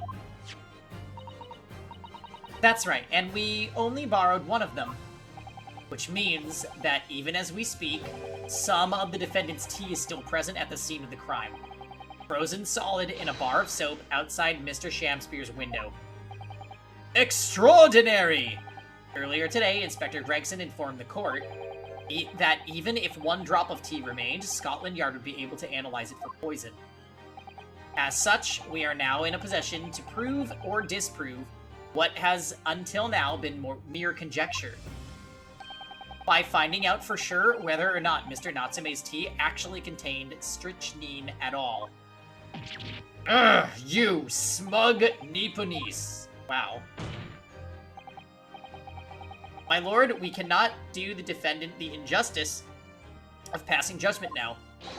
The police should be dispatched to recover the remaining bar of soap from the scene at once, and the defense requests a thorough analysis of the frozen tea embedded in it, to determine whether or not it contains any poison.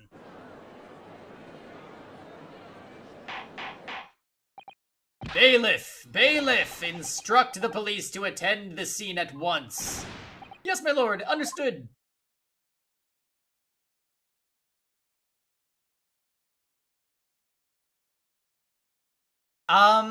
Yeah. He's wearing a sword just like his dead boyfriend used to, Jordan.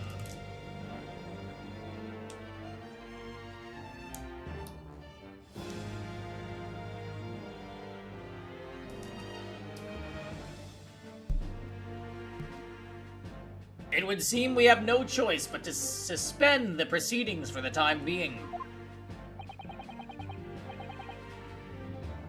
I trust you have no objection, Lord Van Zeeks. None, my lord. Scotland Yard will recover the tea from the scene and carry out the requisite tests immediately. The trial will resume at the same hour tomorrow. Exactly. The prosecution and defense may conduct further investigations as appropriate in the interim. Yes, my lord.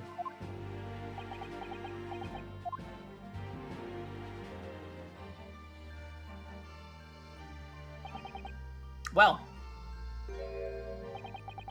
we managed to scrape through there somehow. Thank you, Counsel.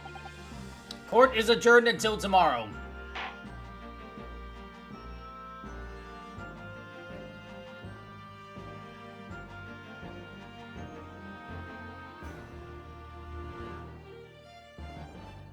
So this is what you guys were talking about when you said there's usually a break in the case. That's kind of cool.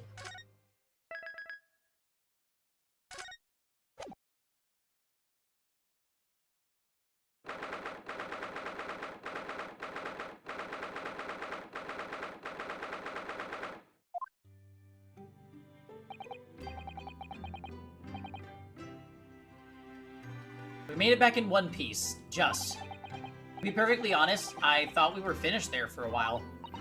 Oh, I know. What a lot of close shaves. There were so many carriages on the streets of London, you were nearly flattened several times. Oh, no, I didn't mean that. Yes, I know. It was a marvelous defense, Naruhodo-san. It really was. I was in awe of you. Oh, thank you. And now that your fervent exploits have won us some more precious investigation time, let's see if we can find some new clues for court tomorrow. Yes, let's do that. Is everything alright? I suppose I still can't quite believe it, that's all. That I'm here in England working as a lawyer, I mean. In the Old Bailey, no less. The truth is, it shouldn't be me, should it? It should be him standing in my shoes. It should be Kazuma. It was Kazuma-sama's wish that you follow him to Great Britain and work alongside him. Yes, I mean, I never had the chance to ask him exactly why, but he clearly had a plan. I wouldn't be here today if it wasn't for him. And you're doing wonderfully, Naruhodo-san. I have no doubt that Kazuma-sama would say exactly the same if he were here with us. Thank you, Susato-san. Thank you.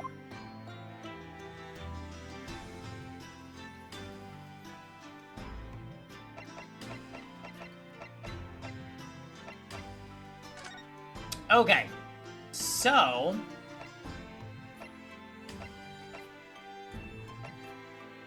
we will go to Mr. Shamspeare's room.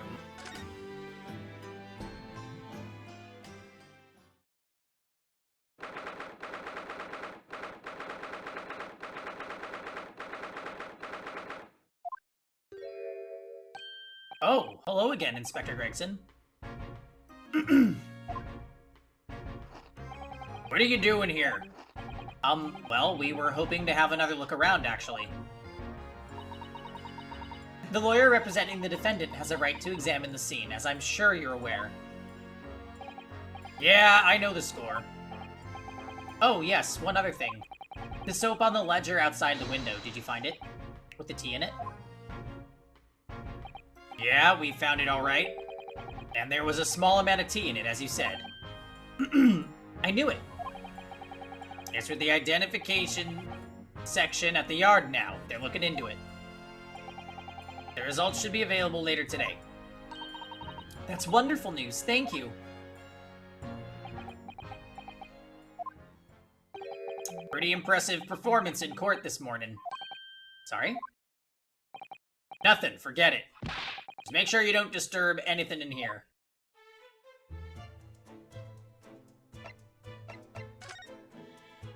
Alright, let's see. If you ran out of change, you wouldn't even have any light, let alone heat. For the needy, London's winters can be very harsh. Yeah, you got some iced tea? Nice, I should make some tea tonight. It'll keep my, speaking voice healthy. That's true, but if you think about it, even the wealthy would find themselves freezing if they ran out of small change. London's winter can be very harsh for the forgetful, too, then. Frankly, I'm starting to wonder if Susato-san and I are going to make it to spring. That's true. We don't even have a meter at Baker Street, let alone a gas stove. Look how dark the stain on the floor is underneath the meter there. Yes, from all the water dripping out after the ice coins melted, as you established in court this morning. It's a very large and obvious stain, isn't it? Mr. Shamspeare must have used an awful lot of ice coins, I suppose. It was an ingenious idea, I'll give him that.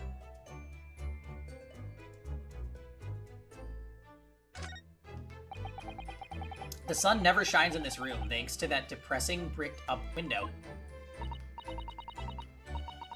Yet, with enough determination, you can always remove the bricks to set some soap outside, can't you? That sounds like a very wise life lesson, Susato. Only if you plan to follow a life of crime, Mr. Naruhodo.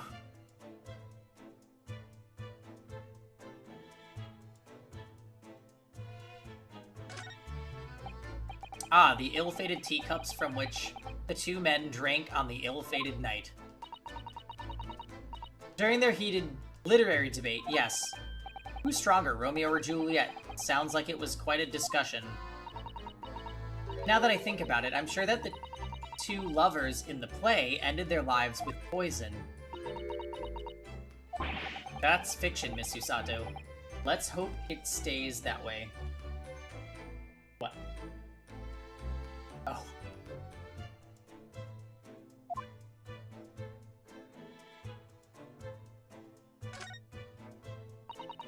So it turns out that Mr. Shamspeare wasn't eating the soap at all.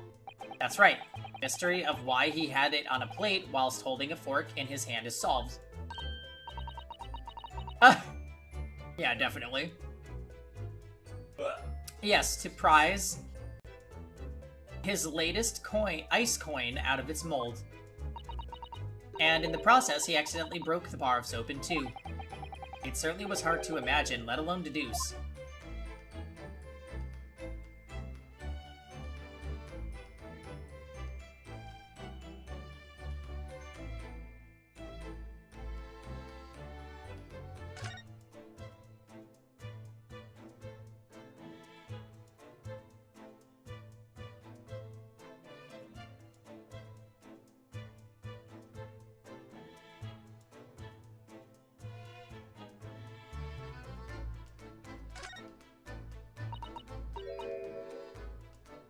Makeshift stage.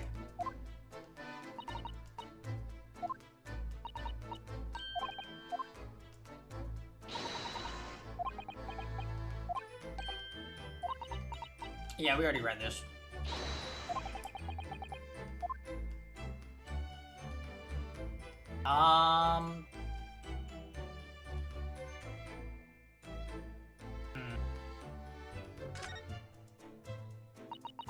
Are you looking for new clues, Inspector? On Lord Van Zeek's orders, yeah. Don't come back till you've got something for me, he says. Oh dear. Poor you. Yeah, poor me, because we've already searched every bleeded nook and cranny in this place. Dunno what he expects, to be honest. Thank goodness for warm chips is all I can say. Well, at least he's honest.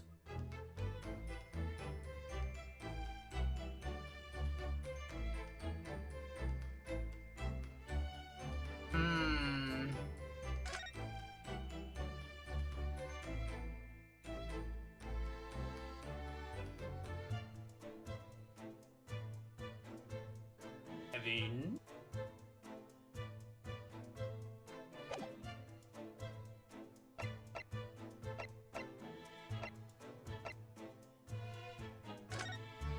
Well, I didn't really find anything.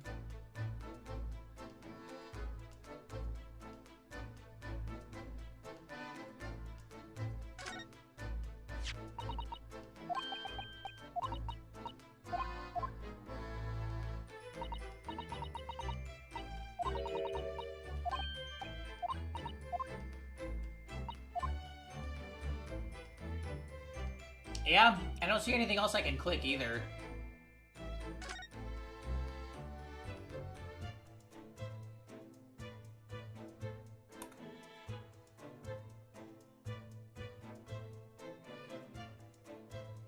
Oh.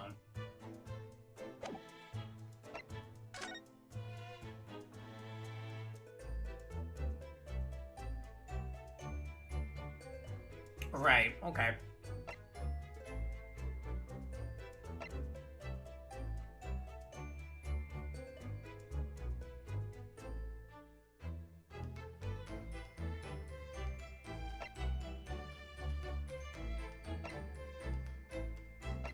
Well, shall we go and say hello to Mr. Sholmes and Iris? Yeah.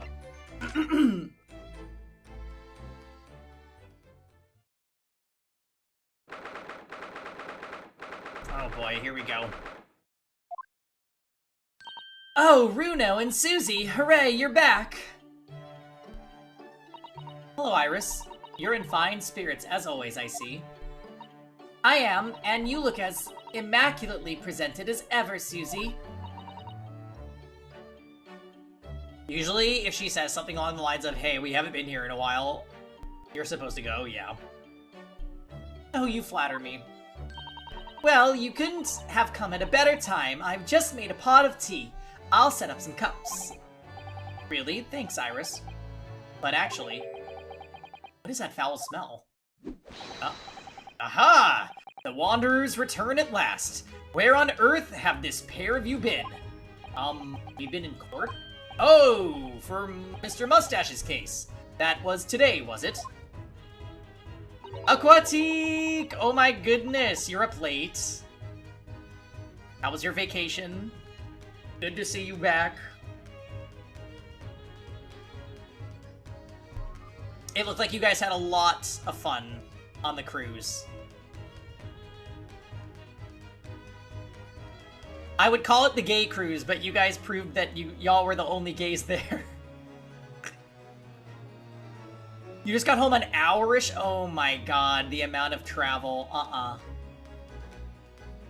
Y'all made it in the gay cruise. Oh my god.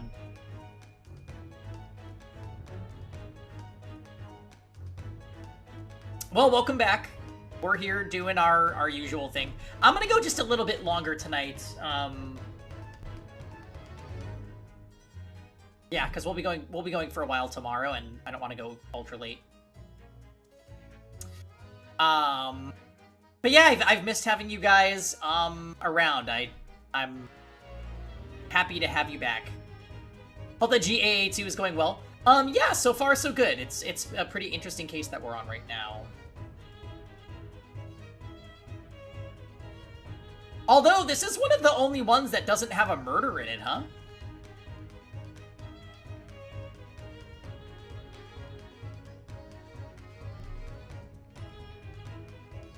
Yes, I will accept any and all cruise stories.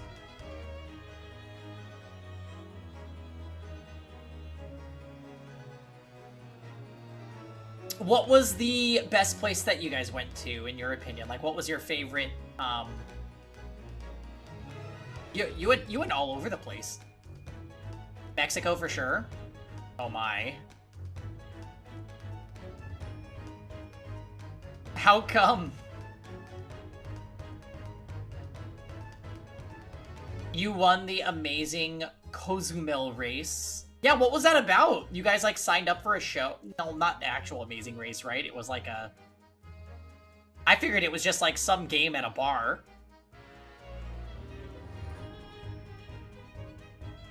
Spill the tea, hold the coins. Yeah, and don't turn the tea into coins. It was like the TV show, and we had to go around finding clues around town, and it was a ton of walking. Jam made us run! I was gonna say Jordan, not Jordan, Jam would absolutely love that. That's fantastic. I'm so proud that you guys won.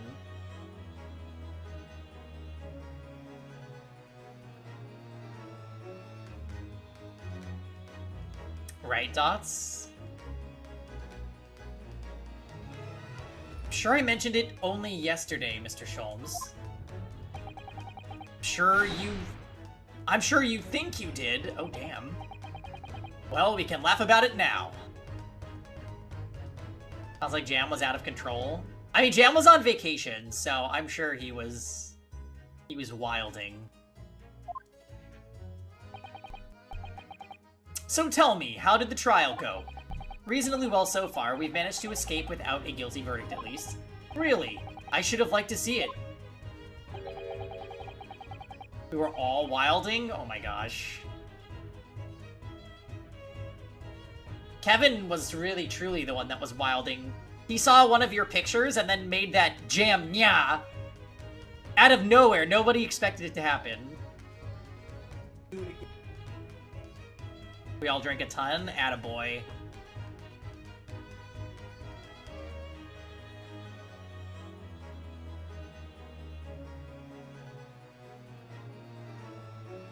And I must pass the time of day with Mr. Reaper again. It's been too long. Is Lord Van Zeeks an acquaintance, Mr. Sholmes? Naturally. There's not a person in the world who doesn't know my name, Mr. Naruhodo. Not quite what I asked, but still. Mr. Sholmes, whatever is that odor? Yes, what is it? It's faint, but absolutely awful. Ah, indeed. That's the scent of victory, my dear fellows. Victory in science. Oh dear. Alright, I'll bite. What's he up to now?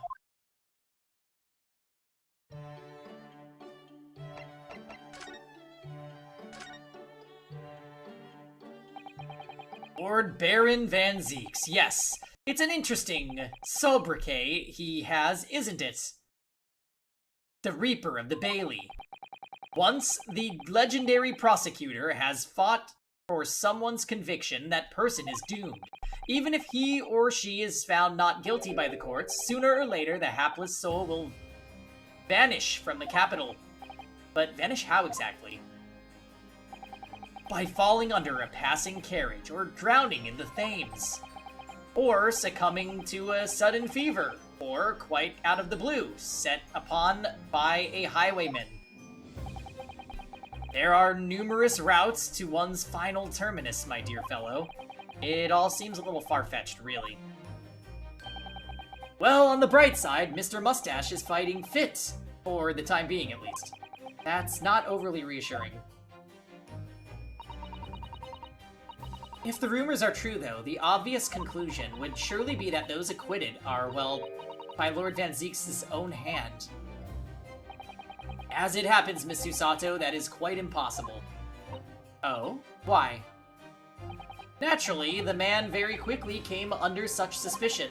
However, whenever these incidents occurred, the Reaper always had a cast-iron alibi. Really. And so his reign continued, but 5 years ago, he vanished from the courts, never to appear as a prosecutor again. That is, until you arrived in the country, Mr. Naruhodo. Yes, so I've heard. In fact, it was the very day I arrived when I was thrust into that trial at the Old Bailey. That bitter fight to the death coincided with the Reaper's resurrection, and really did end bitterly indeed. And here you are, facing Mr. Reaper again.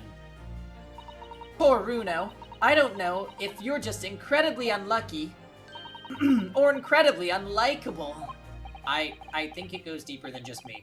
I sense a general loathing of all Japanese people.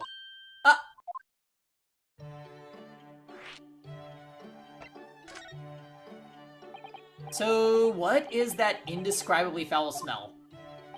Ah, well, most probably this, I would say. What is that?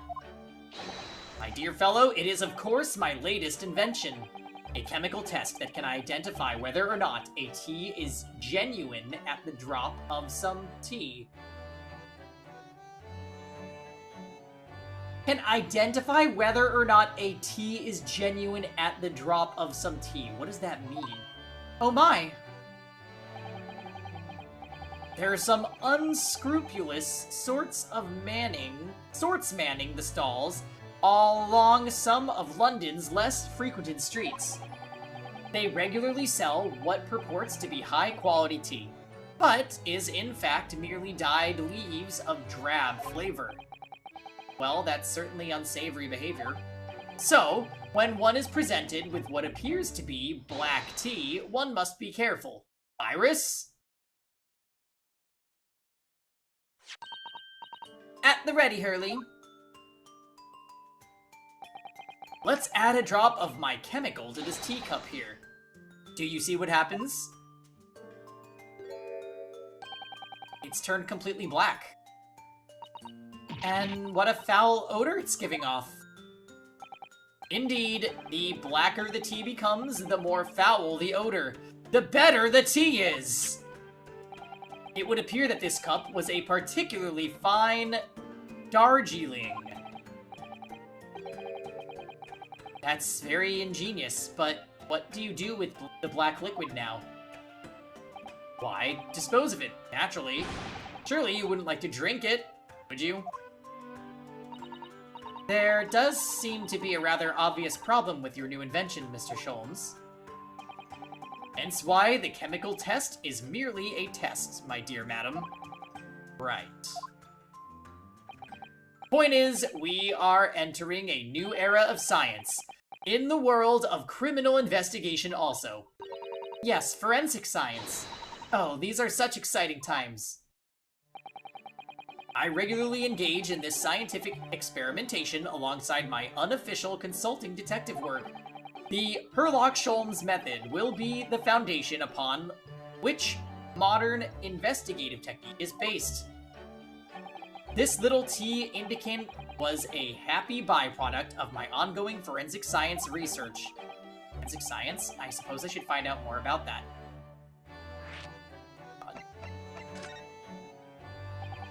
With Mr. Natsume, who I'm currently defending, being Japanese as well as Miss Susato and myself, I felt it even more keenly in court today.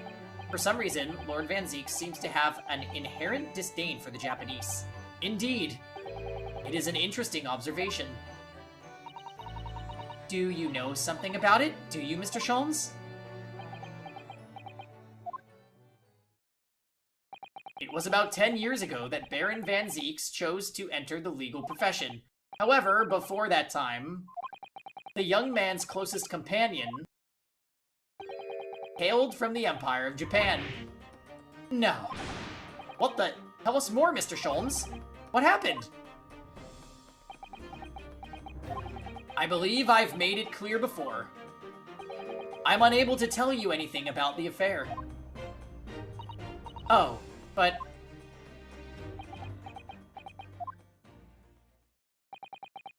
The veil will be lifted on the events of the past in due course, I have no doubt. For now, however, it is Mr. Mustache who is most deserving of your attention, I believe. Okay. Cliffhanger? So your T-test, is that an example of forensic science? Indeed it is. An essential tool in cases that hinge on the knowledge of whether some tea is of high or inferior quality. Not a huge number of cases, then. Perhaps a more practical example is required. Fingerprints? Not yet accepted in our courts as evidence, I might add. Really, we are dragging our heels there. I hadn't even heard of them until recently. Which is partly why I undertake research in this field myself, of course. Does that mean you're studying fingerprints, Mr. Sholmes?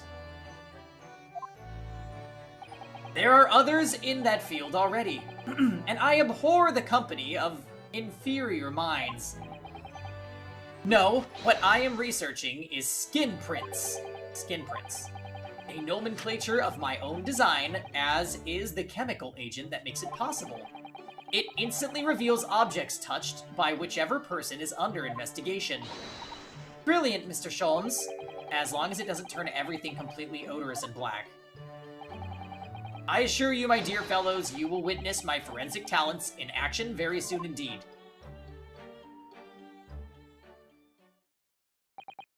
Well, I think we should go back to the scene and see if we can uncover any new clues.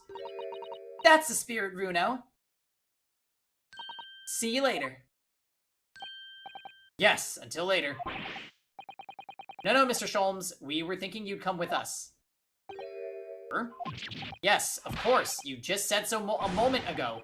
You said we'd witness your forensic talents in action. Ah, yes. I do recall saying something along those lines. But you go on ahead. I shall be sure to follow you later, in all likelihood. Probably. Maybe. Well, I might. Your commitment astounds me. Oh, thank you, Mr. Thank you, Mr. Sholmes. We'll eagerly await your arrival. Bye-bye, Runo. Bye, Susie.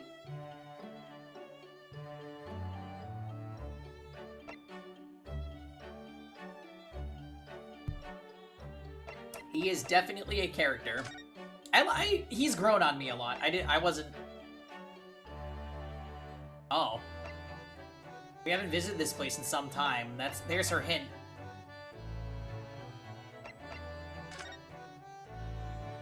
I don't get why they would go here. This is, like, totally not relevant.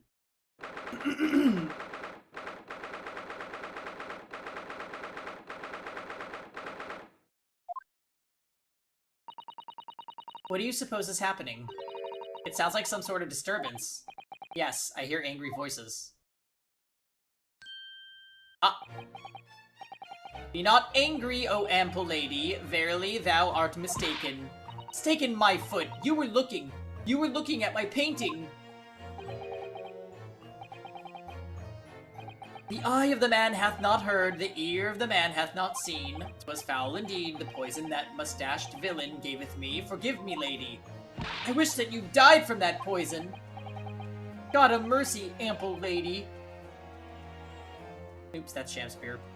But thou seest, I have vigor still. Behold my Shamspear dance. This looks rather ominous, doesn't it?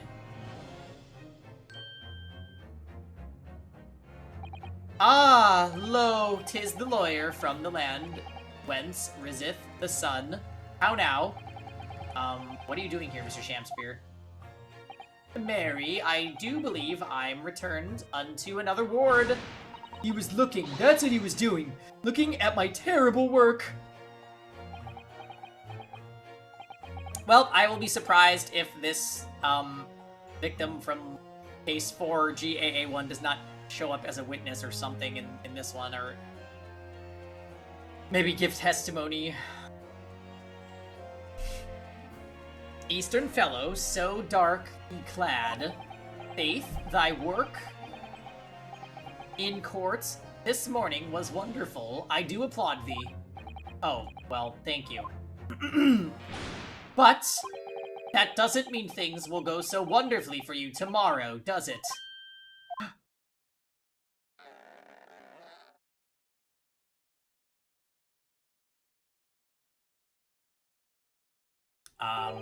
Anon! Exeunt!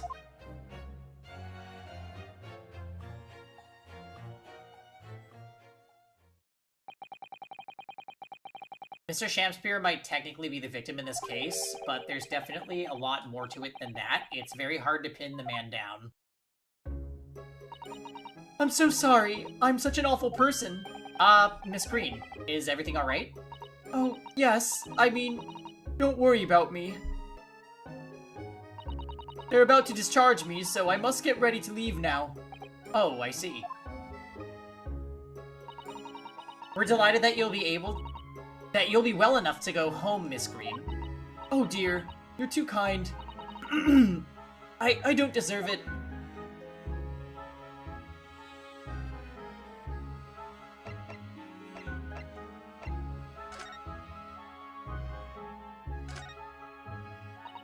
That must be a bag of Miss Green's personal belongings. Why does it remind me of the oil company? She would have been brought directly here after she was found stabbed on the pavement, though. I expect a friend or family member probably brought some things for her. Alright then, let's see what's inside. Change of clothes, no doubt, and... No, Mr. Naruhodo. You must never scrutinize a young maiden's personal belongings. Easier, yes. But the young maiden might have chocolates or biscuits or caramel.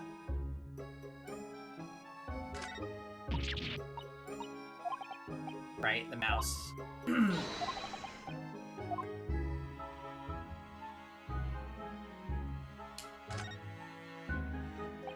So, are you feeling more like yourself today, Miss Green? I am, thank you. I mean, people do recover from ordeals like this, don't they? Even people like me. Well, yes, it really was an ordeal, wasn't it? As far as I was concerned, I was just walking along in the snow one evening, minding my own business. And then, completely out of the blue, I was struck in the back with a knife and collapsed unconscious for days. Of course, when I finally woke up again yesterday, the whole business had been cleared up already. What a terrible week it's been for you. Oh no, I'm sure I'm very lucky, really.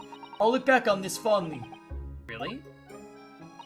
Anyway, I must be getting my things together now, so I'll be ready to be discharged. Oh yes, of course. Sorry to take up your time when you're obviously busy.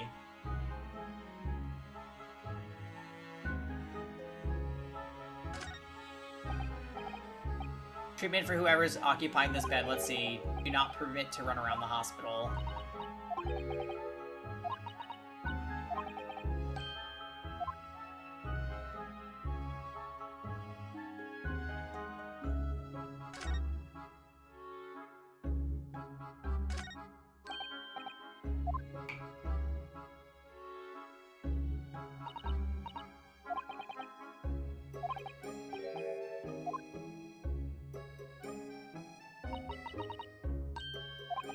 Right, so this is the same dialogue as before.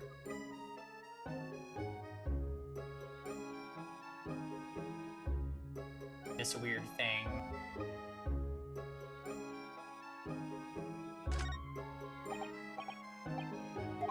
Do not feed.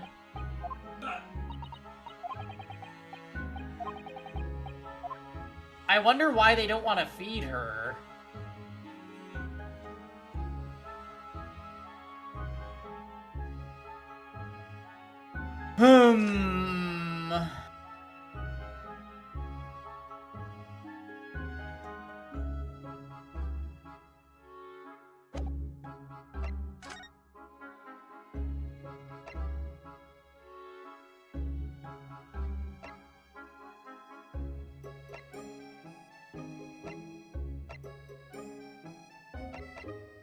Alright, let's go see what Sholmes wants to do in Shamspeare's room. Oh, there he is. Mr. Sholmes, what are you up to over there? What a question indeed. Was it not your good self who asked me to attend the scene? Oi, what are you doing here, Sholmes? Yay, Taylor Swift won the Sports Ball Championship. She sure did. Yay. Some people were calling her Chiefs. That's really weird.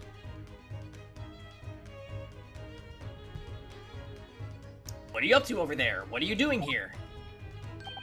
Dear me, once a great detective, one is always under scrutiny, it seems. You won no money in your pool, so boo. Oh, you were betting? Carby! I didn't watch a second of the Super Bowl, and I regret nothing. Oh, it was a work pool.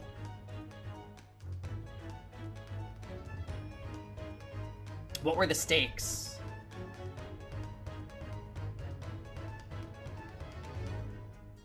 He was so nervous about the game that he said he couldn't eat all day? Oh my, people really go in for it, huh?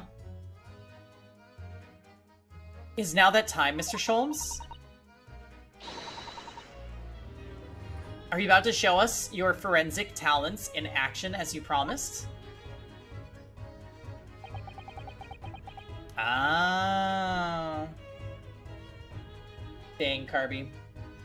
Maybe next time. With the greatest of pleasure, my dear madam.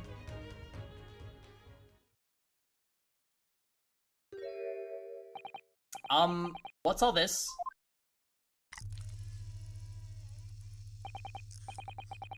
All this is precisely what you requested, Mr. Naruhodo. Sherlock Sholmes' sensational skin prints seeker gun. Moments ago, I took a sample from the teacup that was used by the victim. Sample? From Mr. Shamspeare's cup? Each individual leaves microscopic secretions on everything he or she touches. Hello, Steven. How was your long Glass. Yeah, not secretions. Yes, we got through the halfway point in the trial, and now we are, like, at this weird little break period.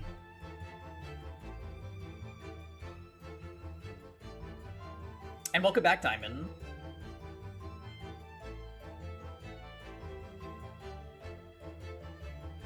Yes, admittedly, I'm only gonna go a teeny bit longer. I kind of wanted to end around 11 tonight, but, there will be some. A sample of those secretions is all I need to produce this, a refined indicator solution.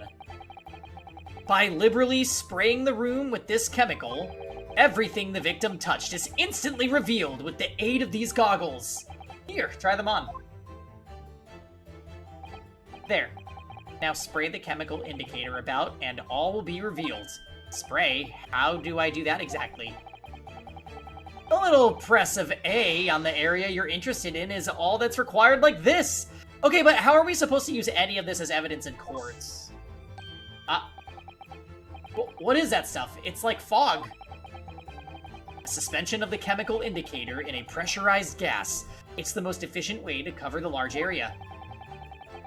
That was another invention I discovered, and incidentally, whilst I was developing this idea. As you do. Go ahead, try it, my dear fellow. We may learn something interesting about the victim's movements on the night in question. Well, there's nothing to lose, I suppose. Let's explore. I absolutely do not want to test the bed sheets.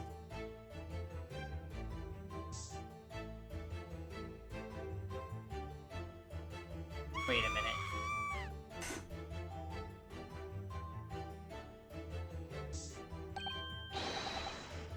There are dozens of handprints here? So there are. A great many indeed. So much so that it's hard to make out any one individual print, in fact. It sends a chill down my spine. Perhaps he was leaning against the wall while he admired this picture? Unlikely, I would say. It's a rather dull scene, after all. There's probably something behind it. And without wishing to state the obvious, you wouldn't generally admire a picture from such close quarters, I feel. Oh, very true, Miss Susato. It's a bit of a mystery, then.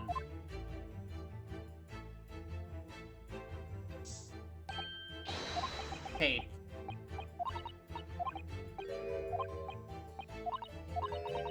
Look behind it! You want to make a joke badly, but it's crass? I leave this up to your discretion.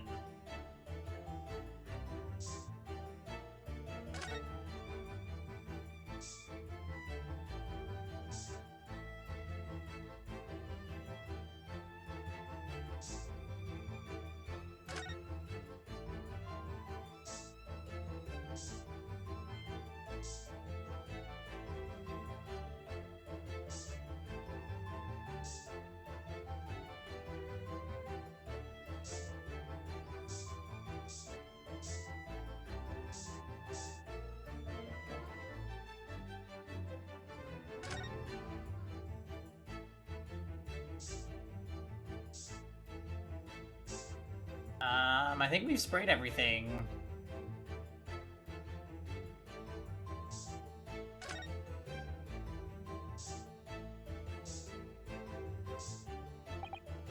Yes, okay, thank goodness that floorboard had been bothering me. A multitude of victims' handprints. Why are there so many of them on the floor in this one spot? Oh, perhaps he had a bad fall here. There's nothing obvious that he would have tripped over, though. I wonder. Personally, I often stumble when there's nothing obvious to trip over. I think that's something only a great detective would do, Mr. Sholmes. Well, this is quite a puzzle. Handprints all over this floor. Yes, there's no obvious explanation.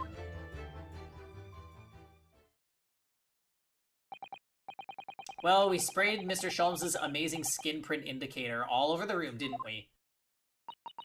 We did, but there are two places in particular that are of interest, I would say. Handprints on the floor there. And on the wall by the picture, you mean? Yes, and I think the floor warrants closer investigation. I won't be a moment. Are we gonna find the rest of the letter? Ah! What is it, Miss Susato? Look here, Mr. Naruhodo. One of the floorboards has popped out. One of the... You mean... It's a secret hiding place? Excellent work, Miss Susato. So, what do we have in here? Boy, what the heck? What are you lot doing? Inspector Gregson, stand aside right this minute.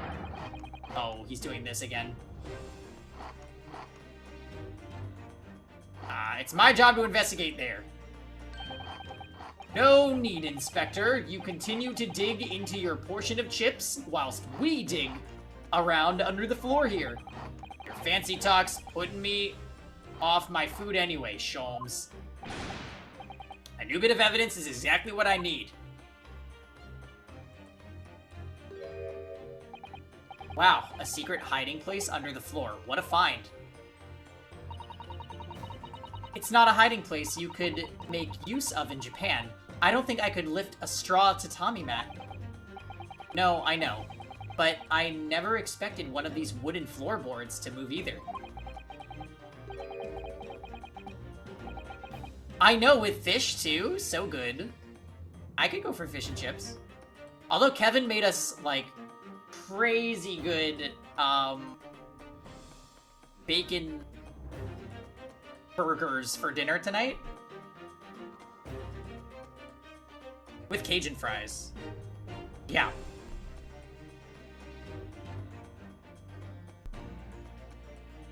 It's got me wondering about the wall over there too, aren't you curious? Oh! I'll investigate it once.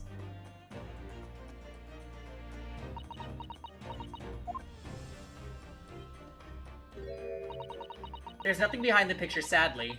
Only the wall. That is really strange. How disappointing. But then, how do you explain the handprints? I really can't think why anyone would have been touching the wall over and over in one place like that.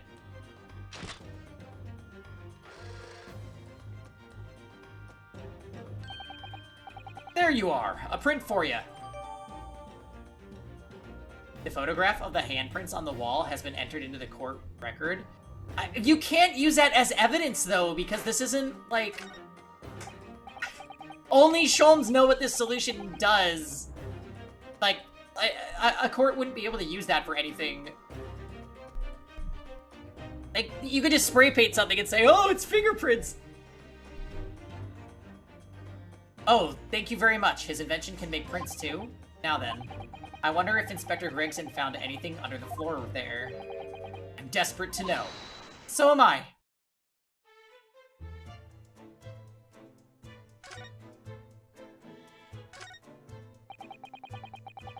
I'd love to know if there's anything hidden underneath that floorboard there.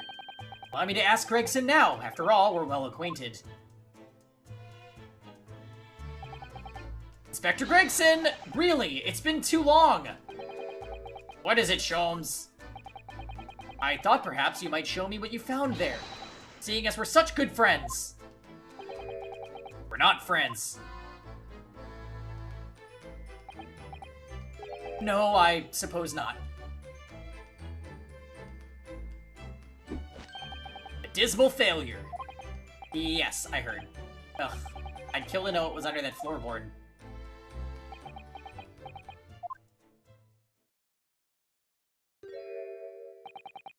Alright then, fair's fair. What? You did discover the hiding place after all. I suppose I should at least fill you in. Really, Inspector? Thank you. Do it quickly, my dear fellow. If there's one thing I know about this man, it's that he blows with the wind. As fickle as the weather. Oi, stop making me out to be some kind of nut. There were 3 items under the floor there. A newspaper clipping, a photographic print, and a tin box. Now, what do you want to know? All three, please. Looks like this was cut out of the paper about 3 months ago. It's about a convict who got sick and died while he was serving up time in Manchester. How terrible. It made the headlines down here in London as well. The bloke had been sentenced to death, you see, but nature got him first. Oh my goodness, he committed a capital offense? Man by the name of Selden. Nasty piece of work into burglaries and murder. They say the hoard he'd knocked off was worth about £1,000. A hoard?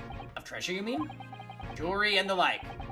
But he'd hidden it somewhere, and no one knows where. And now he's dead. Not Essex? Ah! Yeah, we send all of our criminals to Essex. They can hang out with, Cheryl Hole, was that her name? I'm bad with this. Steven out. Papers loved it, of course. £1,000 lost en route to hell, and or some such was the headline. Oh, I got it.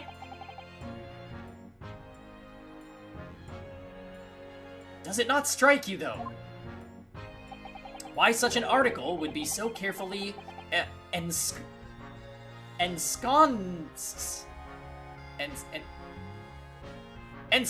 under the floor? Question mark?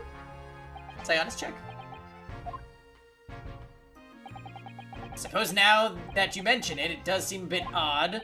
Perhaps I'll go over the paperwork we've got on Selden back at the yard and see if I can turn anything up. Okay. What's the photographic print? Oh, the Garadebs? So, this is the photograph I found. Looks reasonably recent to me.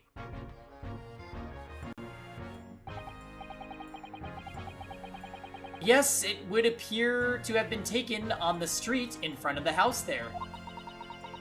And the gentleman on the left is Mr. Garadeb, the landlord, of course. But who's the young man on the right? Mr. Garadeb's son, perhaps? The guy from the hospital? Perhaps you can take that print if you like. Really? You sure? Yeah, we can presume, therefore, that the yard already knows the identity of the young fellow, that is. Ah, is it true? Well, it's too bad if we do. Unfortunately for you lot, leaking information isn't one of my pastimes. My dear Inspector, if I may be so bold as to point something out. Pastimes are for one's leisure, but this is for work. All the more reason I'm not telling you. Dismal failure. Yes, I heard.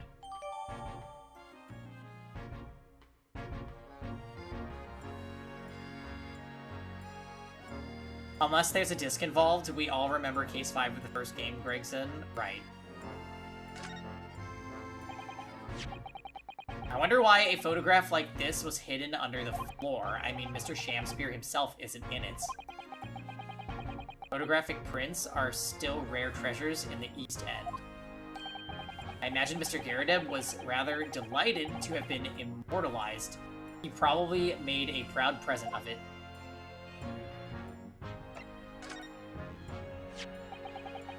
Now, this tin box looks interesting, doesn't it? Might I suggest, Inspector, that you open it? If you were to find something inside that reveals the truth behind this case, I wouldn't be in the least surprised. Yeah, well, funny enough, I've already had a look. It's completely empty. What? Shamspeare, give us a clue, man! You didn't even have the chance to utter a word, Mr. Naruhodo. But anyway, at least we found out what's inside the box. Yes, thin air. It's empty. Rather like how I feel inside. Is there nothing more to this box then, I wonder?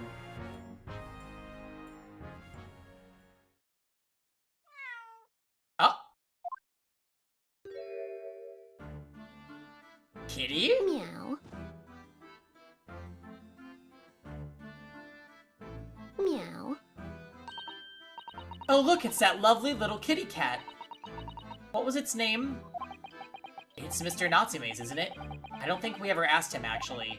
Why don't we call it, Wagahai? You know, like Mr. Natsume refers to himself in Japanese. I wonder how he got in here. Clever cat. Oh, wonderful. Well then, Wagahai, here's something delicious I bought for you from the cat's meat man. Wasn't this cat living with Iris in the first game? Or was that a different cat? Meow.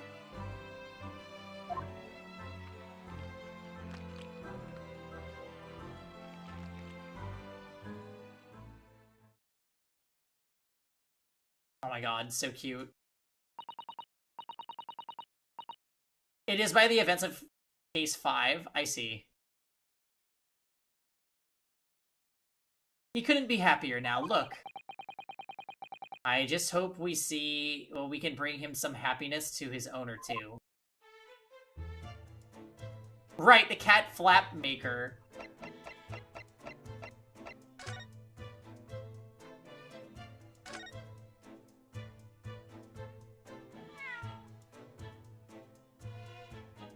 They made this thing so stinking cute. What the heck?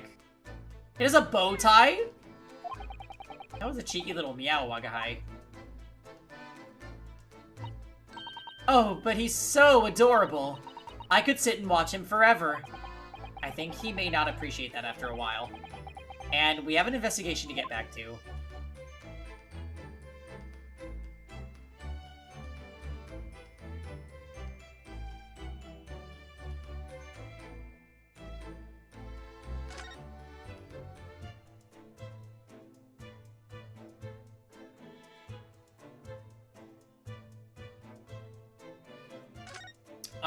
So I guess we should probably go talk to Mr. Garadeb.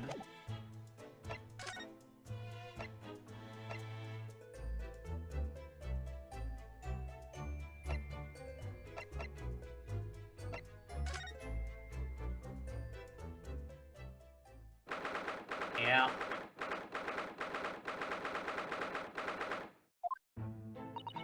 Mr. Garadeb appears to be out. Oh well. I suppose we'll just have to come back again later. Oh, dang.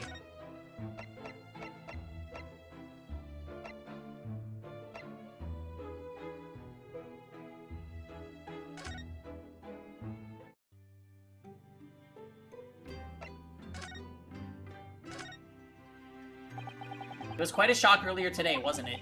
When the victim himself turned up in court and took the stand. I know. Not only that, but then finding out that he's actually a barefaced gas thief as well. Yes, that was certainly a surprise to us all. For a while, it seemed as though everyone had quite forgotten about Saseki-san poisoning the tea. Careful of your phrasing, Susato-san. He didn't poison anything. And there's more to this Mr. Shamspear than we yet know, I'm sure of it. Mr. Shamspear certainly wasn't the noble, upstanding man everyone thought he was at first. That's what's become of him, actually. I was told that he'd be returning to the hospital ward where he was receiving treatment. Oh, which one is that? We already went and saw! Yes, yes, yes. So this is basically what's supposed to give you hints about what to do during this section of the game.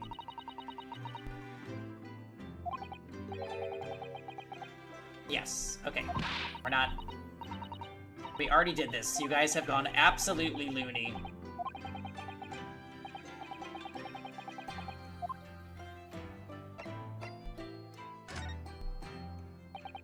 Kazuma Asuki. Best friend I ever had.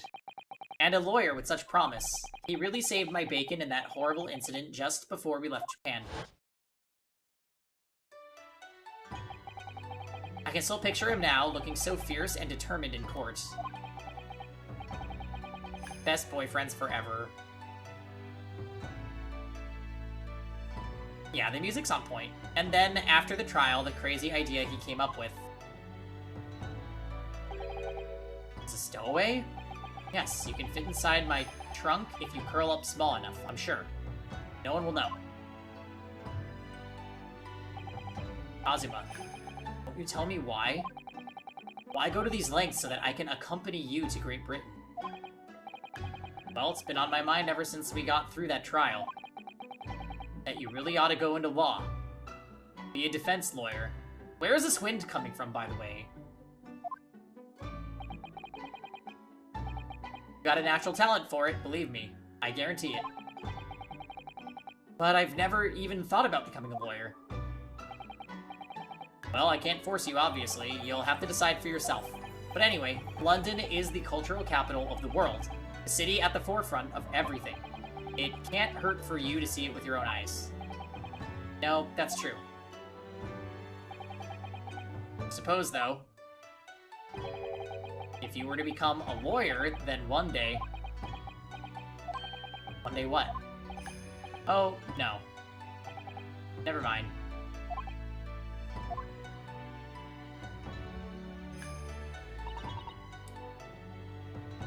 Naruhodo-san? Sorry, I was thinking about Kazuma.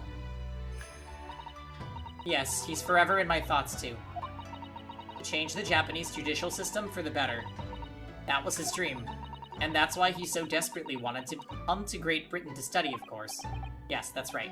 But... Yes? I do wonder if his true intentions lay elsewhere sometimes. I don't know.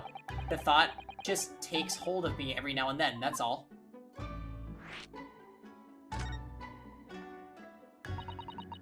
Naruhodo-san, what do you mean by Kazuma-sama's true intentions? I mean this. His katana? I never expected to inherit the sword after Kazuma passed away, of course. No, I know. It was because I asked you to take it. When I have it at my side at court, I feel as though it gives me courage. Yes. Actually, the night before he died, he told me a little about the sword.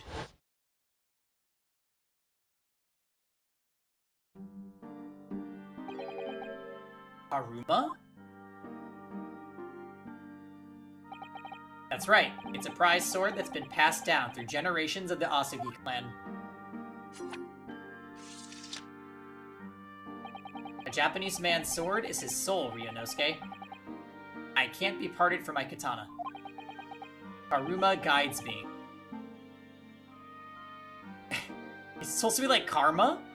I truly believe that.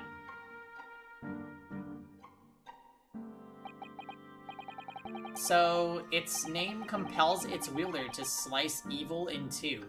Not that you would need much compelling.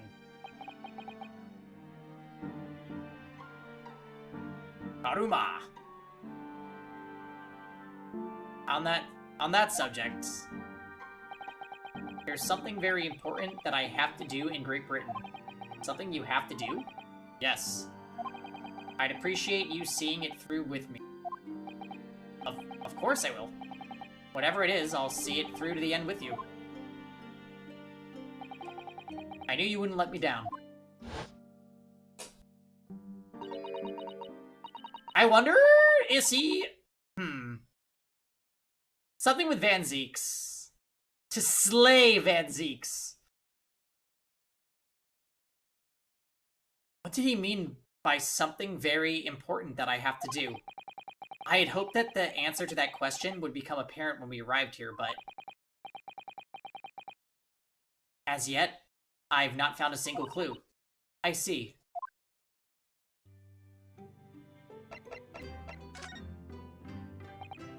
So we know that Saseki-san took tea to the victim on the night in question, but he isn't the culprit, then obviously poison surely wasn't in the tea. But if that's the case, how on earth did the poison get into Mr. Shamspeare's body?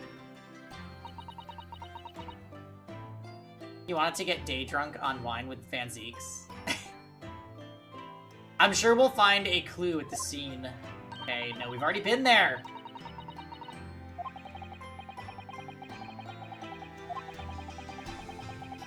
Okay.